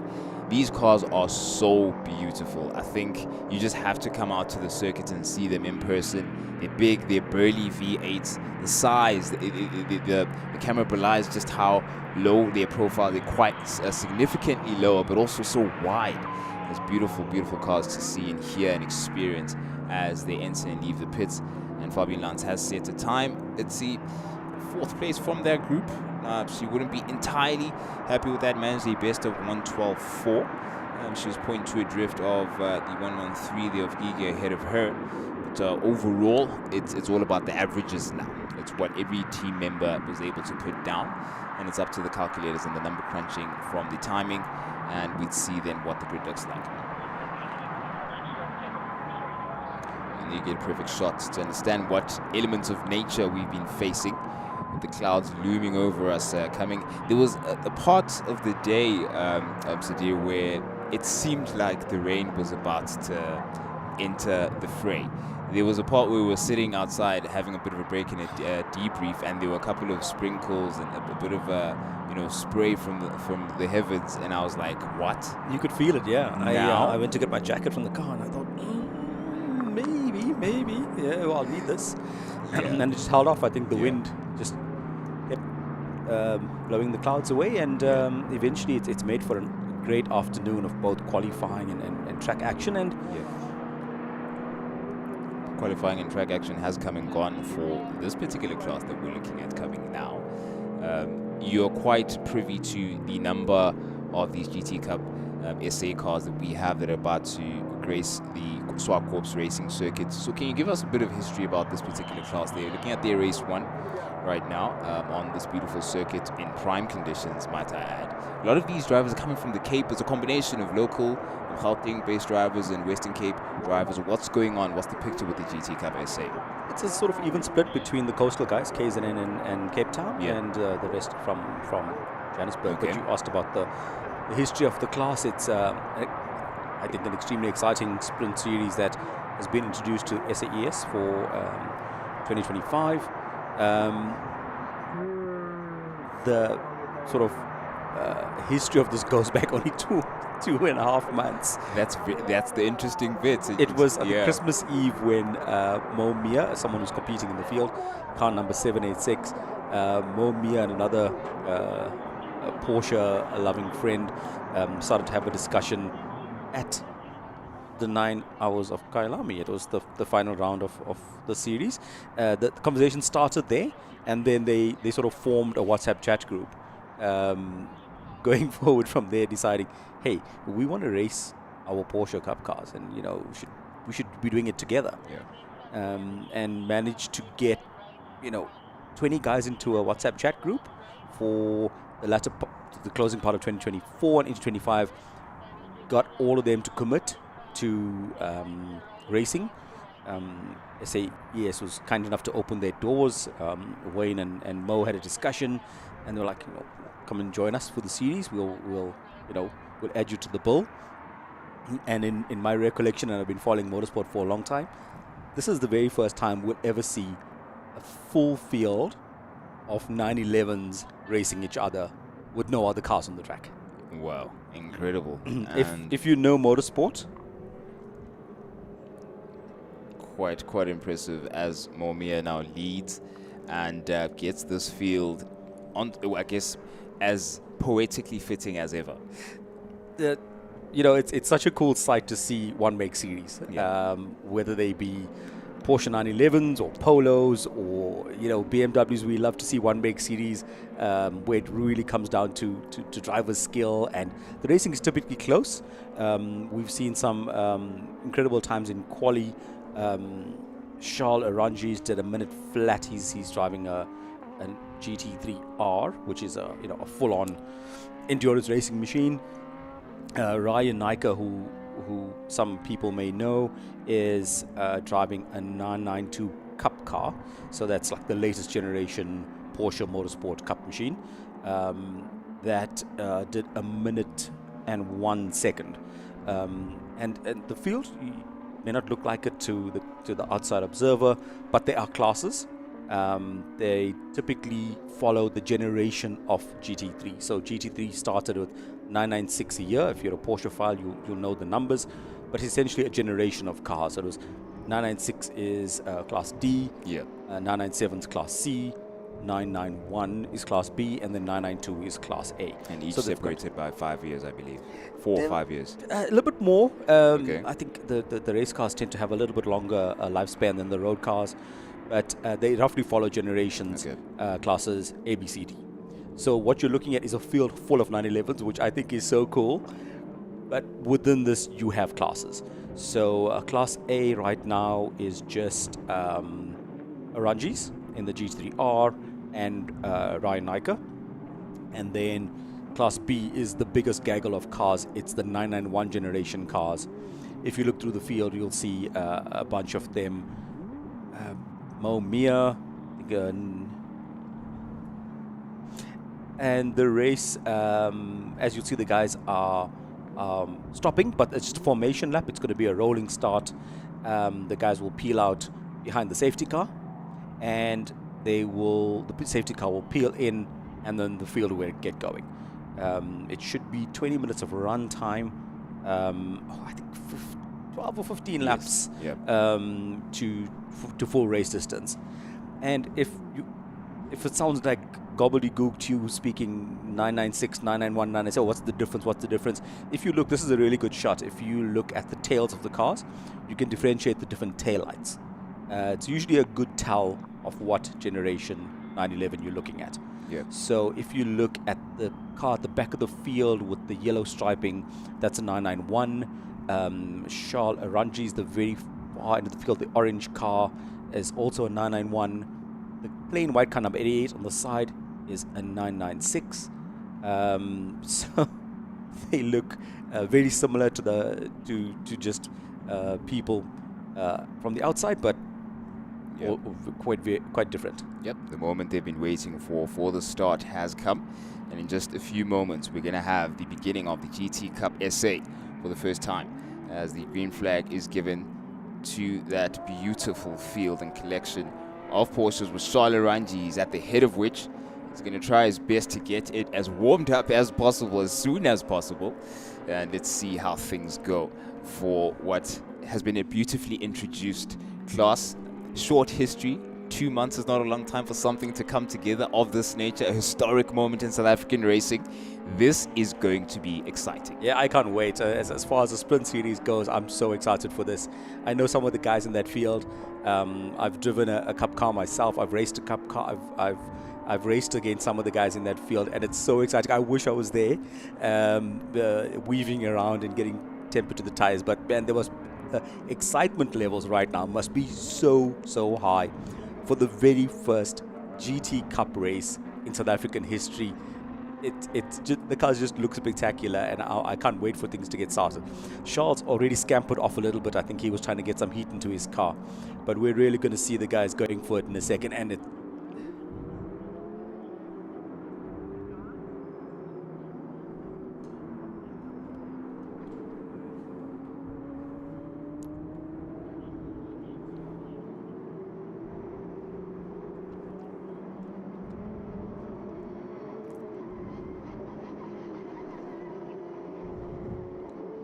And for the first time in 2025, the GT Cup SA stakes its claim for racing honor and its position in racing history. We have Ryan Naicker and Charles Ranji side by side going into turn 1, with Ryan on the inside, despite the fact that he's in second place. The peculiar nature of the turn 1, turn 2 combination of ZWARTKOPS Raceway, but it all comes to nothing. And experience speaks for it all. It's Charles Ranji's and Ryan Naicker side by side.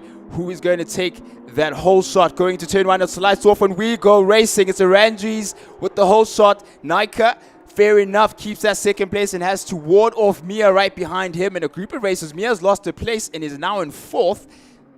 Tentative and careful on the brakes they have to be going into turn 2. We've seen how difficult it is to navigate this particular patch of circuit here at ZWARTKOPS. Difficult real estate to maneuver. The GNH 996, I believe, of Giancarlo at the trailing end, we've got a full grid of cars though out at the beginning of the race, and that's a very good sign. Difficult space to maneuver that turn 2, very tight and very twisty, but already Charles Ranji's trying his best to open that gap between himself and a very fast Naicker, who was not too far off him, about 1 or so tenths behind him going to the start of that race. Authority already is being claimed by Ranjis. Yeah, it was a great start. Everyone made it cleanly through turns 1 and 2. I think there must have been some people holding their breaths, but a fantastic start. And Charles in his GT3R is scampered off into the distance. Ari Neveling has gained a position at the start, and he's trying to put some distance between himself and Mo Mia. Mia is in 4th place, followed by Nicky Dix. Roy Oberoi doing really well in 6th place, with old Porsche tuner Willie de Beer in 7th, and everyone seems to know Sun Moodley as a Porsche racer, and he's back in the fray in 8th position. He's followed by Dr. Martin Prince from Cape Town in 9th, and in 10th place is JJ Daisel with Devon Pillay on his tail. Devon Pillay, I don't want to say a rookie, but relatively inexperienced to most of the guys in this field. And he seems to be having a great time. He's in 11th place out of 16 runners so far. Yeah, he is having a great time. He was showing me his Italian accent earlier on when we met on the paddock. That was quite interesting to witness. Someone who's witnessing something interesting as well. In the mirrors of Ari Neveling is Mo Mia, who seems to be showing him that he's there. Going to turn 4, he had a bit of a swing on the inside to say, hey, I'm not letting you go. You're not going to get away from me just yet. But that is Ari Neveling. But look at this battle at the front, Prince. Yeah. This is Ryan. This is reeled in Charles. Very quickly. We didn't expect that was going to happen, but he's right on his back bumper into turn 2. We know Charles got a lot of power in that car and a lot of aero, so he'll scamper off through turns 3 and 4.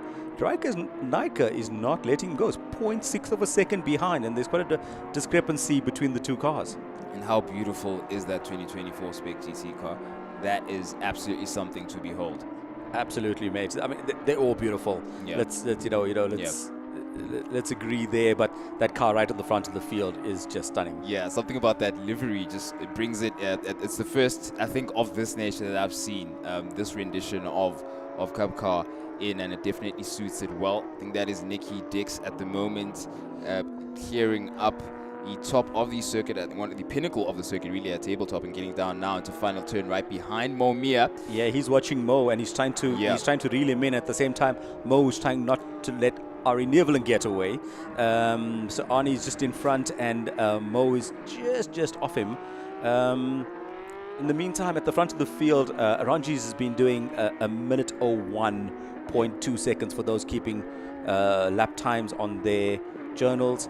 Ron Nyker has managed to do a 1 minute 02, and he's in second place, very close behind. It's point. It's 1.4 now that Charles has sort of eked out the gap. Neveling's in third with Mo Mia in fourth, and Nicky Dick still holding place in fifth. Roy Oberoi is sixth with Willie De Beer in seventh. There's been no change down to 11th place. Mike McLaughlin, another KZN boy, in 12th. Andre Brink down in 13th. Andre van Vieren in a slightly older gen car in 14th. Giancarlo in 15th. And Andrew Honeywell is showing a lap down. I'm not sure if he's coming to the pits or not. I suspect he has. Yeah, I think he's come into the pits. He's fallen off our timing screens now. Oh, sad to see. But he's going to get another run at it during the course of the weekend. In the meantime, a 1 minute flat, 0.2 by Charles Ranjis. It just gets quicker. The quick times keep on rolling.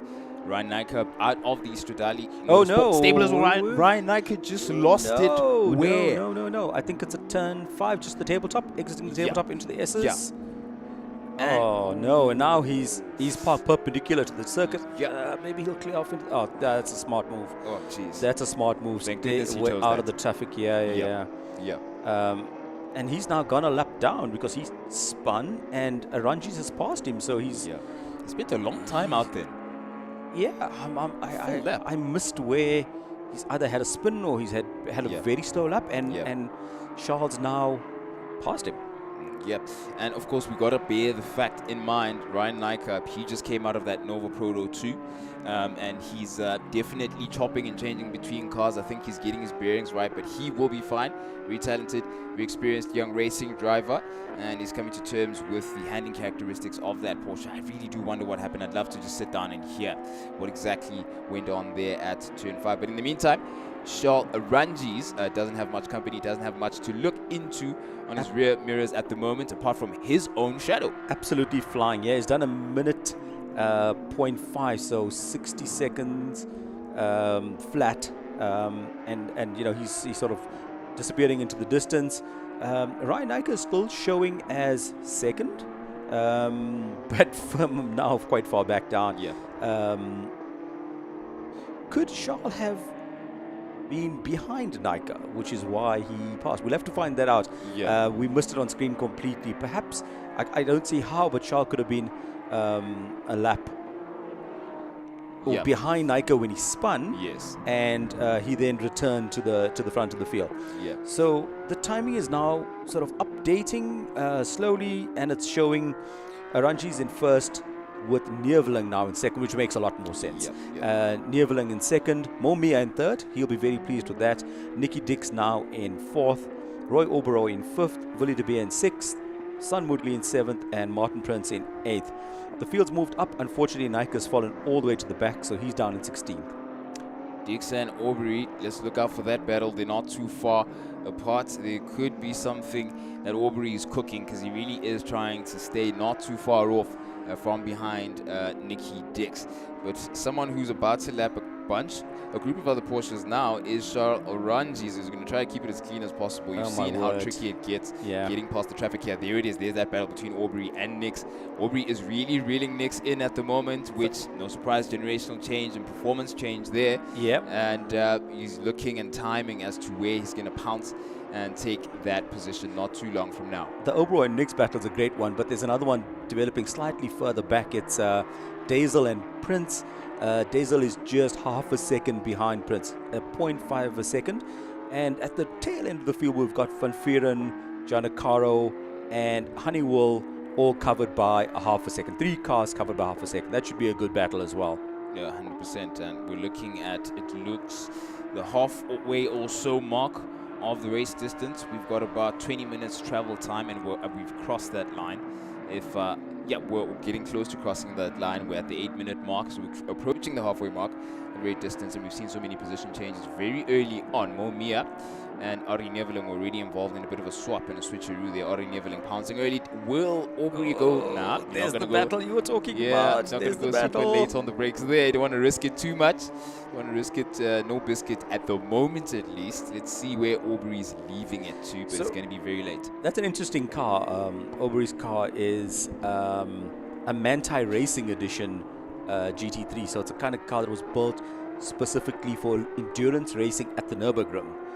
Quite fast, good aero.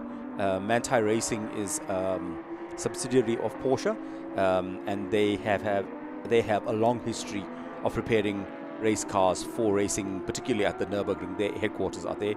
And a few years ago, Porsche decided that, hey, you guys do a great job, so we'll buy a piece of you. There's the battle that I was talking about. It's the Honeywell, Giancarlo, and McLaughlin battle. And now, Charles Arangis is getting in the middle of it. So you've got this massive 3-car fight going on for honors, and Arangis pictures up massive like a fireball in their mirrors, and people are ducking left and ducking right and don't know which way to go. And Arangis knows how to pick his way through a field. He's an experienced campaigner. He's picked his way through. Unfortunately, I think he's compromised or that battle that was developing so nicely between, I think it was Honeywell, McLaughlin, and Giancarlo. Maybe if some of the guys further back in the field are a bit wily, they can use the orange car for some cover and try and nick a place off somebody. I see Ryan Nyker is also trying to make his way through the field now. He's picked off somebody at the back. It was Van Vieren, and he's using Arangis' pace and arrival and the blue flags to also make some progress up the field. Oh, that was a stressful lap or so for Charles Arangis. Oh my goodness. How quickly these back markers descended on him, or the particular parts of the circuit that he wanted to be as quick around as possible. But he didn't really struggle with that. As you said, he's a seasoned racing driver. He knows exactly how to get around that. Ari Neveling also there, trying to get his way past someone who's in front of him at the moment. I think it's another one of the back markers, because he and Momia are in it completely different. They're worlds apart at the moment, and he's set some distance between himself and Momia. And Neveling also seasoned, absolutely seasoned racing driver, so he shouldn't struggle too much. He may even prefer the traffic. Who knows? I think across the field, I mean, there's not tons of experience. Some of the guys are a bit more inexperienced than others, but there seems to be a good mutual respect. A lot of these guys, own their own cars and race their own cars, so it's not a kind of toy you want to nerf somebody into the dirt with. So someone's coming, he's got tons of pace, let him by. That 86 car of Arangis looks spectacular, and you can see it through turn 4, so stable with the additional aero that a GT3R has. You can notice it also has slightly wider front fenders to the other cars, so it runs a wider tire, it runs an underbody aero, it also runs a massive wing, so there's proper aero at work there, which helps deliver the pace, obviously. Arangis is picking his way through the field, man. He's just absolutely flying. I think he's up to 9th. He's gone through the field up to 9th position now. He's taken a bunch of guys. And Nyker as well has fought his way back. He was stone last, and he's in 10th now. He was in 16th, so he's picked off 6 guys. Yeah. And he's back up to 10th, and he could, I'm not sure if there's enough time to pick off Martin Prince. We've got 8 or so minutes remaining of the race. We're going to find out. In fact, he seems to be catching Prince at quite a rate, so he possibly will grab that position before the race is over. Oberoi and Nicky Dix seem to be in this fantastic battle at the moment. Yeah. And if I'm not mistaken, they've reeled in Mo Mia. Nicky Dix is showing us 0.4 of a second off Mia, with Oberoi a further 4/10 behind. Perhaps Mia got a bit caught up with people in a bit of a back marker situation. Yeah, because he is relatively far off, but still in the tow of Arangis as well as Ryan Nyker. But that is the checkered flag and the win while he cleared traffic. That is Charles Arangis. He just collected a checkered flag while clearing a blue flag situation with a group of racing cars. The GT Cup SA has introduced itself and showing you what it has to offer going into this bright prospect of racing in 2025. Brilliant racing.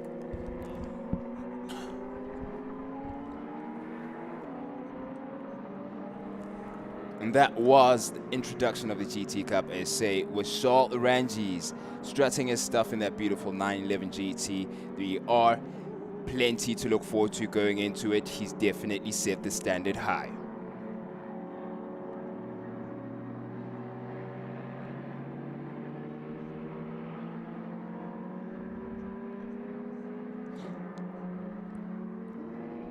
And in second place, and it's Charles Ranges who had a distant second place of Ari Neveling, flashing the lights there after that exciting introduction of the GT Cup SA race. Ryan Nyka featured significantly in the early phase of the race, and then things went awry a bit later on as he lost the car. I don't understand what happened. Yeah. We didn't get a proper replay, unfortunately, and we just saw him parked in the kitty litter. Unfortunately, it's a great drive from Neveling. He put some distance between himself and Mo Mia. I think Mo will be really pleased with podium straight off the bat in this historic meeting. Oberoi held off Dix. Sun Moodley finished in 6th. Willie De Beer in 7th. And JJ Daisel, I think he'll be quite pleased. The grey car with the Lumo green livery. Beautiful. Yeah, it looks pretty. That's a pretty car, that. Willie De Beer, we mentioned. Martin Prince did well. I think he eventually finished in 9th. Yeah, he was around the mid-pack, and he was one of the cars. No, actually, Ryan Nyka passed him. Yes. Nyka passed him at in the closing stages. So Nyka was classified 9th with Prince in 10th. Devon Pillay would be pleased, I think, with his 11th place. Andre Brink in 12th. Mike McLaughlin in 13th. Andre van Buren in 14th. Giancarlo in 15th, and Honeywell at the back of the field, and we weren't sure. We think he pulled in at some point because we didn't see him for a few laps. Yes, and then popped back out to complete the race. At any rate, an extremely exciting event. You didn't quite know where to look. No. There was great racing across the field. Aranji's car had the pace on everybody. That was quite easy to see. Ultimately, dipping down to the 60-second mark, which is pretty quick for the GT car. Yes. For a full-on GT car that doesn't get to use all of its aero at ZWARTKOPS. I think it was a really exciting race, and history making. This is pretty cool to watch. To watch the series develop, and I can't wait to watch more of it. 100%. That is typical Stradale Motorsport, and we have now a bit more history to be made. We've got a class coming up in the form of the sports and GT cars. They now will get their race underway for race 1, their opening campaign going into round 1 of racing here at the 4 hours of ZWARTKOPS. We're looking at Dr. Veria. He's very interesting livery, which I continue to fall in love with. I think the genuine rust might set in, and Dr. Veria would get away with it, Steve. Well, the car is over 20 years old from when the Shelby Can-Ams were running. So it's a bit of a play on the older car doing to it. It's also going and referring back to the old fighter styles, the fighter planes that were out of old in the early 90s and 80s. So he's just going and having a little bit of touch on that. But a little bit of work has been done to the car just to try and keep Old Reliable going. She's an old girl that has proven to be at the top of our 1 hour dashes, and now looking to make an impact with the racing. Unfortunately, will be missing the next round. So he wants to score maximum points here today, miss the next round and continue on. So utilizing a bit of a drop round. Okay, all right, some smart play there. Looking at the long game, you just got to be creative about that. The marshals are clearing something up.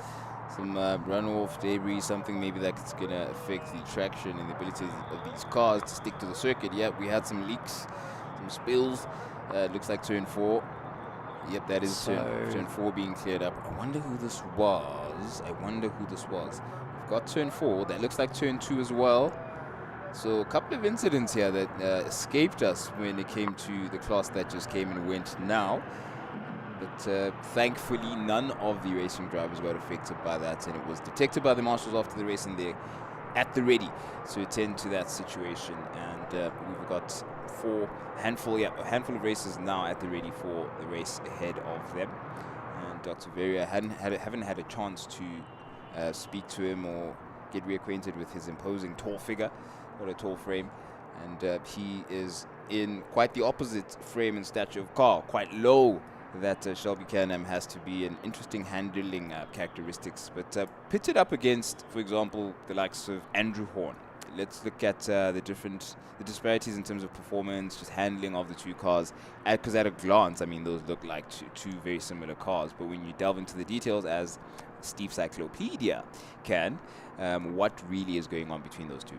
Well, the Shelby Can-Am has got a Nissan V6 in it, so lots and lots of power, but it is substantially heavier compared to the Leisure of Andrew Horn. It's also got a lot of older tech into it compared to the Leisure, whereas more modern. So handling characteristics, Leisure wins power to weight ratio and is more nimble. We saw that in qualifying doing a 103 compared to the 106 set by Mike Verrier.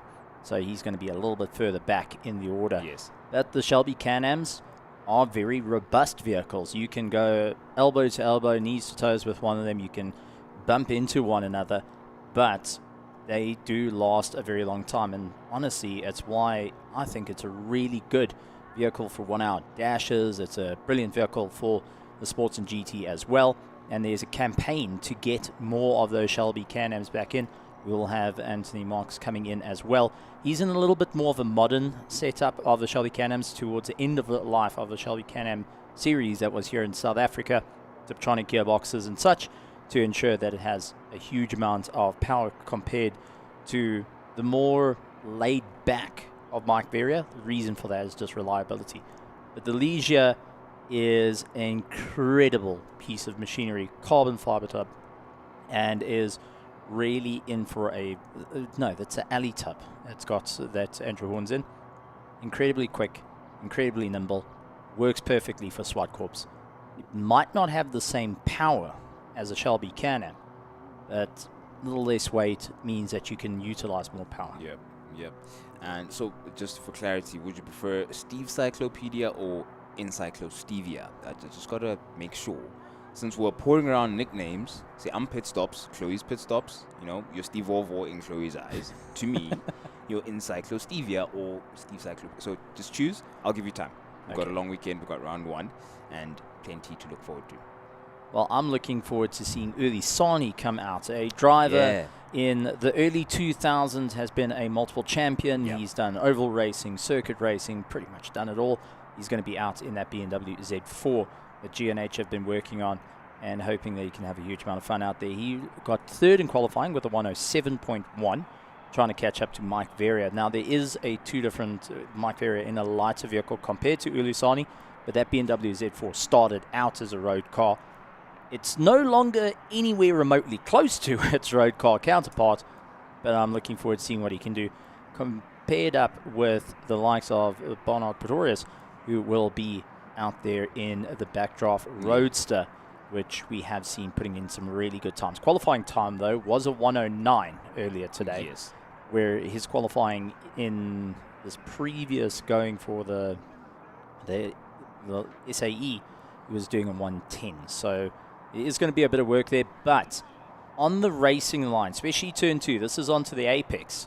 This is where it gets a bit tricky for all our competitors. They're going to have to try and stay off that line for a little bit longer. That puts them into the middle of the circuit and towards the outside of the circuit, where there's tons of marbles that have been kicked up over the course of qualifying and our races. Yep. And they have it cut out for them here in that regard, at least in finding traction, because with a 4-car field, there's less people to sort of sweep up and kick up the residue of whatever happened there for you by the time you get there. So they're going to be working on it for themselves, really, and clearing up the track themselves to get the maximum amount of traction around what has been the most tricky part of circuit to work around throughout the classes that we've seen throughout the day's racing. Now, change of camber, change of undulation. All at the same time. It requires you just to be patient to make your way around. So it's going to be tricky, but also light starting to fade during the course of this day. And that is going to affect the drivers as well.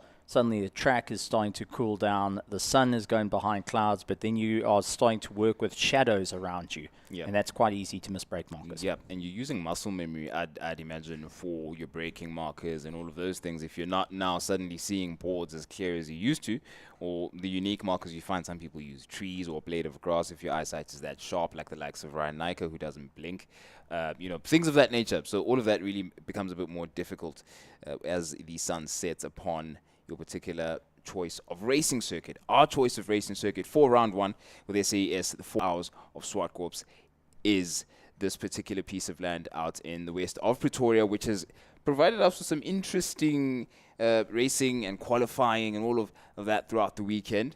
And it's just the beginning. It's just getting started. We've got plenty to look forward to, and plenty in terms of the season as a whole. I think 2025 is just going to be so much more for two-wheeled action, four-wheeled action, on the shape of the series. That's taken a different shape. We've started off on a strong front with Samlin Racing, the official event sponsor for round 1. And we've got an exciting group of sponsors overall that have come on board going into the long game. I mean, iCam, of course, coming in with the beautiful onboard cameras. I'm really interested to see and hear what the fans think of those, because it's definitely a treat to feel like you're on the circuit with your favorite racing driver. Photon and Proton, of course, the relationship just gets stronger. Of course, our Africa Race Together Foundation, as ever, creating opportunities around the racing driver, inside the community of motorsport, because for all of this to happen, for everything you see on your screen right now, for everything you're going to enjoy throughout the weekend, when you come to this circuit, it's more than just the racing driver, and that's what the Africa Racing Race Together Foundation emphasizes. So there's plenty, with Creative Inc. also increasing their commitment to us, ATS and Dunlop, of course, as ever present. Without them, we're literally, we have no traction. No traction. Okay, it's you and the walls, you and the tires, you in the tires, and the wrong set of tires, I might add. So you want to stay on track, and then Dunlop and ATS have helped us do that for recent history and going into the future. So it's going to be a solid year in terms of the shape of our series, and we just hope to bring you more of this racing entertainment here in sunny South Africa. And also the tireless work of our marshals. You'll also see ones with X's on them. Those are trainee marshals that are joining up with it, going and being part of the race day. And this has always been fantastic. A big shout out to our marshals for the incredible work that they do. Without our marshal stewards and our officials here at the racetrack, we will not be able to go racing. And for you to even get into marshals doesn't cost you a penny. It really is.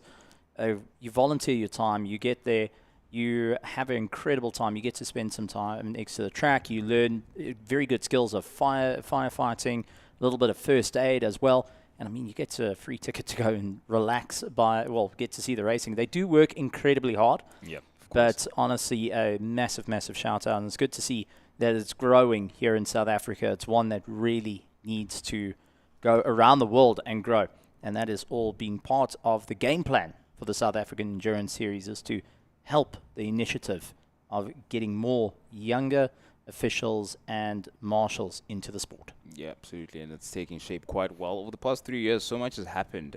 Steps and progress coming year after year, sometimes month after month. Unique developments coming in.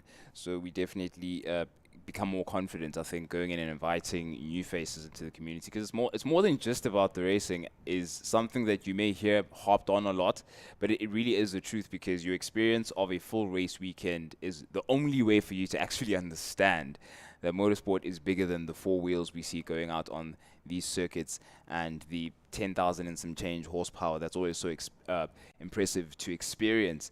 It's about a community that is a mobile community that sets its camp on a certain part of the city for a weekend and works hard to bring the show together. And there's so many bits and bobbles and pieces and fragments that come together in harmony to make this all happen. So this is just round 1. We've got many more rounds to go going into the year, and plenty of people to I'm really looking forward to Killarney, because Steve, you and our first commentary was at Killarney actually together. Yep, we did SAES 9 hours of Killarney together, so I'm definitely looking forward to you and I doing that again. That's going to be an exciting prospect. And we have Ulisani And we have the likes of Bottom, Pretorius, a number of the other V8 roadsters that are going to flash up onto our transponders at the moment. We didn't have everybody at that particular point in time, where we only named a few of them because, of course, they hadn't had a chance to get themselves registered onto their timing sheets. But now we're going to see the likes of Dan Hirsch. I see their V8 roadster out there. And who else is there? Looks like Sishal Mashiko, if I'm not mistaken. But could get that wrong because it's got an identical twin, that blue and white pinstriped V8 roadster. It's honestly awesome to see the national V8 roadsters. And Brian Martin would have said, hey guys, come, let's get these cars out, let's fill the grid up and go and have a bit of fun. And the backdraft going to show what they can do. But this also does bring into the fray of, remember I spoke about, I'm curious to see how Mike Verrier is going to contend with the cars. Yeah. You've also got the likes of Uli Sani is now going to have multiple of our national V8 roadsters having a great charge at him. Yes, he's got slightly more power underneath the hood, but the national V8 roadsters have got some ultra competitive drivers that are going to be going through. I think the top end fight is going to be between the likes of Andrew Horn and Mike Verrier. I am leaning that the Ligier is going to make quick work of it, the action on that. But further down the field is where we're going to see the battles, because now that they've done qualifying, they get to square up in a race, which means this is where you can test your competition, see exactly what they have done to their cars in terms of setup. Are they prepared for the race? Are they mentally prepared for the race? And if you manage to beat your competition, well, you've won the mental war game before the endurance has even started. Yep. Certainly a lot of layers that go into the beginning. I think that is Harlem Pretorius. He's one of the figures amongst the marshals clearing the circuit there. That definitely is him. He's just making sure that his son Barent in the bright orange V8 Roadster is ready to go, and all things sorted for them. They had a bit of an oopsie earlier on in the day's practice and whatnot, but didn't seem to be anything too troublesome for them. It may have been a braking issue. They were just getting their brakes bedded in, I believe. So a bit of a spin out at, I think from tabletop to turn 4, was it? Okay, yeah, it was at turn 4, yes. And that's where Barton needed to be recovered. But other than that, they've had smooth sailing, and they would want to continue with some of the dust being kicked up. Of course, this was to absorb whatever was messing with the abrasive ability of the circuit. And that seems to be, most of it seems to be being cleared actually. So these V8 roasters are going to get going a lot sooner than we may have expected. It would be a fine line of oil, because the cars, these race cars, and in motorsport in general, you're not allowed to run antifreeze. In normal road cars, we use antifreeze to keep our engines going. In racing, antifreeze is not allowed. So there's only 2 components that these, 3 components the engines are using our liquid. Using your oil, using your petrol, and using water. That's it. That's all you got in the car.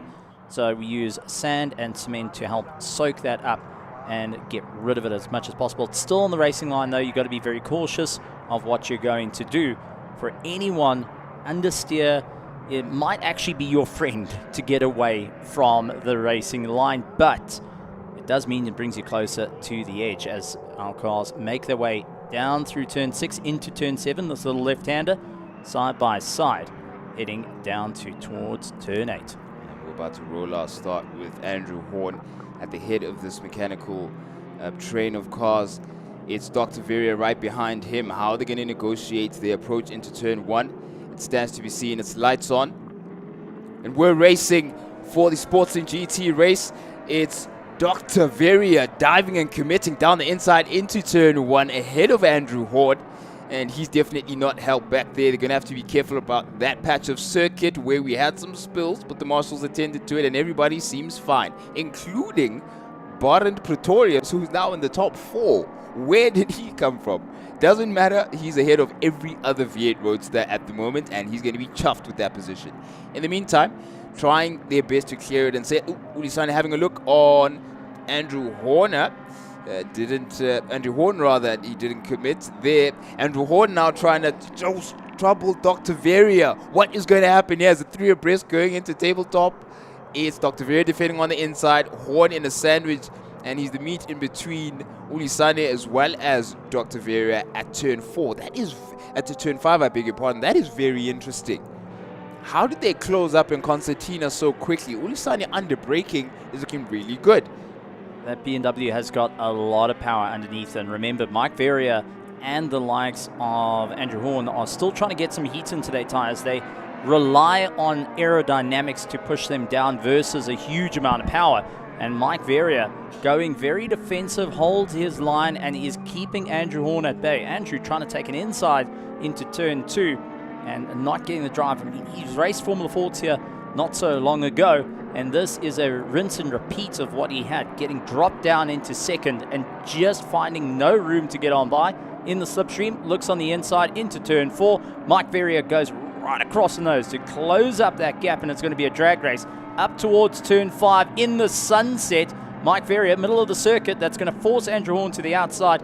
Not going to get the pass just around the outside. He's going to have to go for a cutback. Ulisani says, I'm watching, I'm waiting. I've got a VIP ticket potentially to first place if you two do something foolish. It looks like a close battle. Dr. Verrier and Andrew Horn, of course, well capable of handling themselves and negotiating the very small pieces of tarmac of ZWARTKOPS Raceway. At the moment, they're the ones really responsible for making it difficult to get around, but they're doing quite fine. The lap times at the moment, we're trying to get a picture, 107.3 for Ulisani, who's enjoyed the fact that Horn in front of him and Verrier are battling away in the 107.8s and 108.4s. So at the moment, lap time is going to be relevant between that front two, because they're slowing each other down, trying to fight for the top position. But as it stands, it seems like Andrew Horn has gotten the best of Dr. Verrier, but it's not quite over yet. Dr. Verrier has to worry about Ulisani, who's got grunt down the straight. By the time he gets under braking, he looks like quite the threat and has enjoyed being in the rear view mirror of either Dr. Verrier or Andrew Horn a number of times now for the past 3-4 laps of this race. Every time going up into turn 5, he's in someone's rear view mirror, and it certainly makes you uncomfortable. One, if you look at the fact, one, he's close, it's a racing car right behind you. Two, the more imposing figure of that Z4, and it's higher, it certainly fills up the rear view mirror of whoever he's fighting. Why is that being kicked up? That's just a little bit of a lockup into turn 8, and that's going to help out Ulisani into turn 1, who tried a straight line, unfortunately just not able to get the run. And this is where power to weight ratio still kicks in and lays into effect. And Ulisani will have to really try and figure out his way around as well. And our Backdrop Roadsters also getting into their fights a bit further back. And these front runners will eventually cycle their way in towards that and be into a little bit of problems. Andrew Horn long since checked out of the fight. Just need a bit of time to wind it up and get going. And that leisure checks out. It's now leaving, but it leaves Mike Verrier going and punching a hole in the air and allowing Ulisani to use the slipstream, heading up towards turn 5. Late on the anchors, just couldn't quite get it. That door got firmly slammed closed by Mike Verrier, and he's having to work frantically behind the wheel to keep that G&H Transport BMW Z4 at bay. Yeah, I know you can smell second, but nope, you're not getting into this house. It is mine. Let's see how long Dr. Verrier can keep the Z4 of Ulisani at bay. And we're going to get an idea of what's going on from 4th down all the way to 9th with the V8 Roadsters to see how Barton Pretorius is managing to keep them at bay. But the gap, it really certainly has opened up between himself and Gabiani, number 16 V8 Roadster. But we've got a concertina between these two cars. From corner to corner, so far, it's been Dr. Verrier and Ulisani sort of, I guess, enjoying the unique strengths of each of their cars, one through the corners and the other down the straights. And we'll see how that sort of staggered approach in position here ends towards the latter part of this race, because you want to leave it till the end. There's Barton Pretorius with a holiday and a resort in between him and the next of the V8s. Such is the nature of this V8 Roadster racing driver. He's just got the formula. He just knows how to cook. There's that on board. We get a chance to see exactly what it's like to be in the cockpit of this quite interesting race car. Beautiful and evolution that continues. We've seen a couple of modifications, for example, that hood that opens up to cool down the diff. Now, I wonder, Steve, doesn't look like that particular hood is on this V8 Roadster. So perhaps the heating issue hasn't trickled down to TPS Racing, or they've found a way to get their diff cooler as compared to the other teams. SC Racing owns their car versus the likes of others that are renting. So you would also see there's a little hoop that's on the roll cage of some of the other backdraft roadsters, which Pesty Racing doesn't have.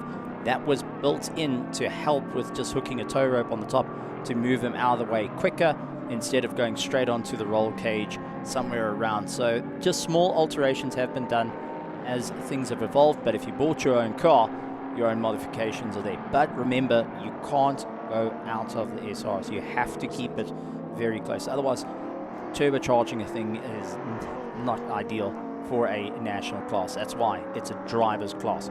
Ulisani down in third place, 2.2 seconds. I think he's starting to feel a bit of brake fade coming in, but as time starts to break through, we have got Bono Pretorius running in fourth, Gabriani in fifth, sixth place Rich van Heerden, and he is going to be duking out with Mike McLaughlin, who has been in a race today as well. I wonder if my eyes deceive me. Why saw Ulisani's brakes glowing?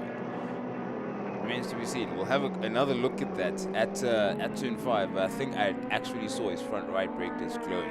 So we're at that point in the day's racing, and certainly is a different challenge. Temperature drop, not as dramatically. I think looking at the V8s and the times that they're setting now, they're in and about the running range that they had in the middle of the day.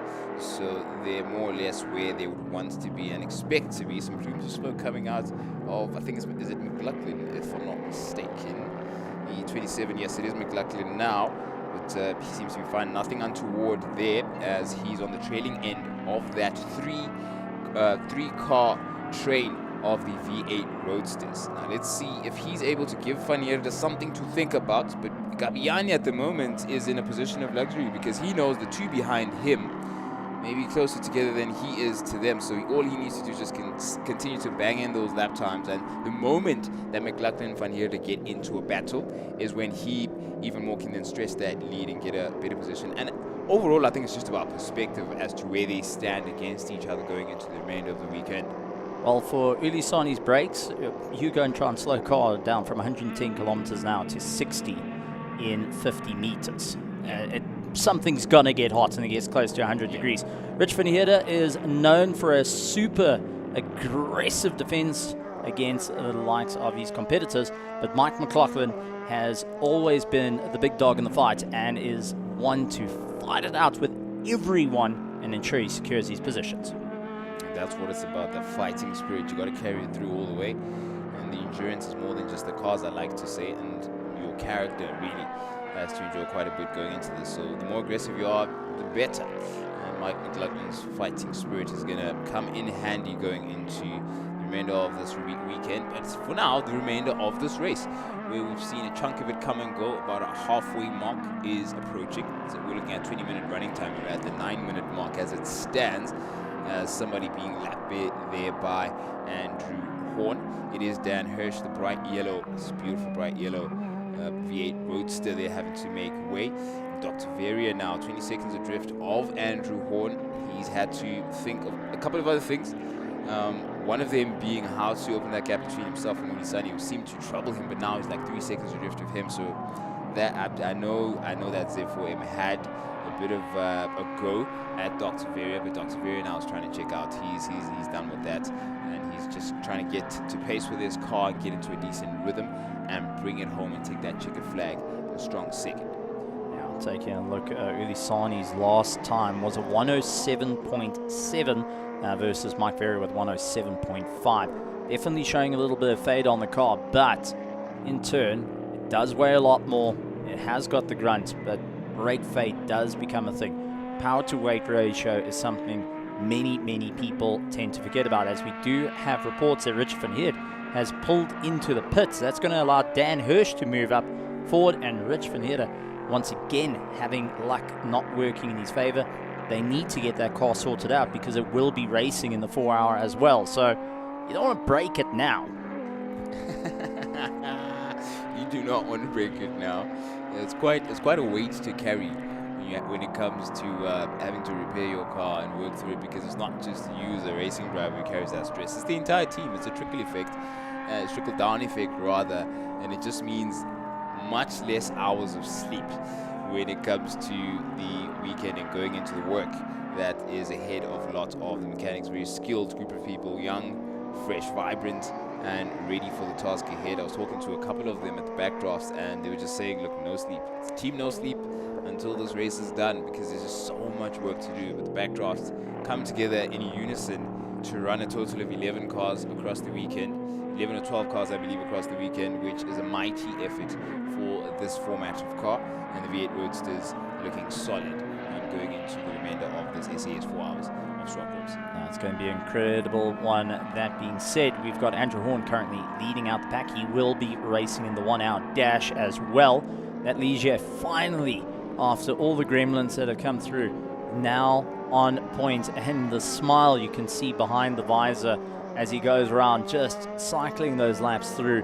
103 was his best lap time, and he's managed to break it down a little bit further. So best lap time was 103.6. He's managed to get to a 103.9, and is just having a huge amount of fun there. He's new team boss, that is, for the weekend. Kenny will be extremely happy with that as he battles his way around the circuit. Yeah, had a chat with Kenny. He was chuffed at where the car is at. Last time I saw Kenny was at Red Star, and that was a challenging round for them last year. Very challenging for them to have to overcome those said gremlins. But yeah, don't want to hark back too much into the past, especially if it's about gremlins. They want to just clear that. You can see Kenny just did not want to go into that conversation. Like, listen, we're here at ZWARTKOPS and we're here to race, and this 1 hour dash is theirs. And their focus definitely should pay off for them towards the end of the weekend. It's paid off so far. That is his first place and some distance between Andrew Horn and Dr. Veria. I just want to have a look here at something that's going to excite a couple of our fans at the moment. I mean, the prospect of the calendar ahead of us is something to behold. A couple of admin and a bit of housekeeping and admin to do. But we're on the checkered flag lap at the moment, and it has come and gone. It is Andrew Horn who's taken that race in emphatic fashion, and quite a battle between him and Dr. Veria in the early part of the race. But he said his intentions clear and checked out. But Dr. Veria put up a mighty fight in the first couple of laps. And Ulisani was quite the feature in third place. But he only really managed to trouble Dr. Veria in and about the halfway mark of the race, and from there it really was Dr. Veria trying to concentrate and open up those lap times, and you can see the gaps in between them. I mean, the lap between Andrew Horn and Dr. Veria, 7 seconds in between Dr. Veria and Ulisani, and then from there the lap in fourth place between Baron Pretorius and Ulisani, who Baron Pretorius checked out also quite early from the rest of the V8 Roadsters, and Gabiani behind him in that number 16, and there's Baron in that in-house, should we call it an in-house built V8 roadster as compared to the school of V8 roadsters that we have across the weekend. Of course, quite an interesting project across the board when it comes to the backdraft class. All of them just unique, very unique prospect to discuss. When you talk to people about racing cars and how this backdraft series comes into being, it's very much a unique and entertaining vehicle to witness. That burly V8, quite something to enjoy. Well, that's it. It's an affordable class that you can go racing with. It's rather robust, and you have got factory support of Backdraft, Pesty Racing owning their vehicle, and so far coming from off-road action into the world of circuit racing, they have really staked their name in the world of motorsport here in South Africa. Yeah. I think has got a few fans around the world. Yep, 100%, and we'll continue to fly that flag high. And the relationship this series has overall with the culture around this type of car is quite another statement, I think, that South African motorsport is making across the world, and a very beautiful contribution to South African racing history across the pond. And yeah, there's that. I'm not going to get tired of this, Steve. I just have to harp on how awesome these iCam onboard cameras are. This shot is just a game changer in terms of experiencing what an endurance race is like on South Africa's best racing circuits. But Baron just cooling down there. I know what I want on my Christmas list. And on board. What do you want, Steve? And I'm in Cyclo Stevia. What? Let me just write it down. You want on iCam on board? Yes. I want an iCam on board because, man, oh man, the beautiful shots of having a forward-facing camera and back camera is just incredible. Yep. Plenty of racing has been reintroduced to us. This is round 1. The SAES Championship for 2025 has come, and we've announced ourselves again, and we're going to continue. It's going to be a bright and early start, 8 a.m. live on our stream for YouTube to come and join us and enjoy the beautiful scenery out at the circuit. The onboard cam, that's going to be very exciting. And of course, tune in live into Supersport 212 to enjoy all of the live racing for SAES, the first round of the year's racing. And of course, it is at 12 o'clock on Supersport channel 212, so be sure to check us live. But the YouTubers, we're waking up together, we're having breakfast together and enjoying it live from 8 a.m. So please do join us.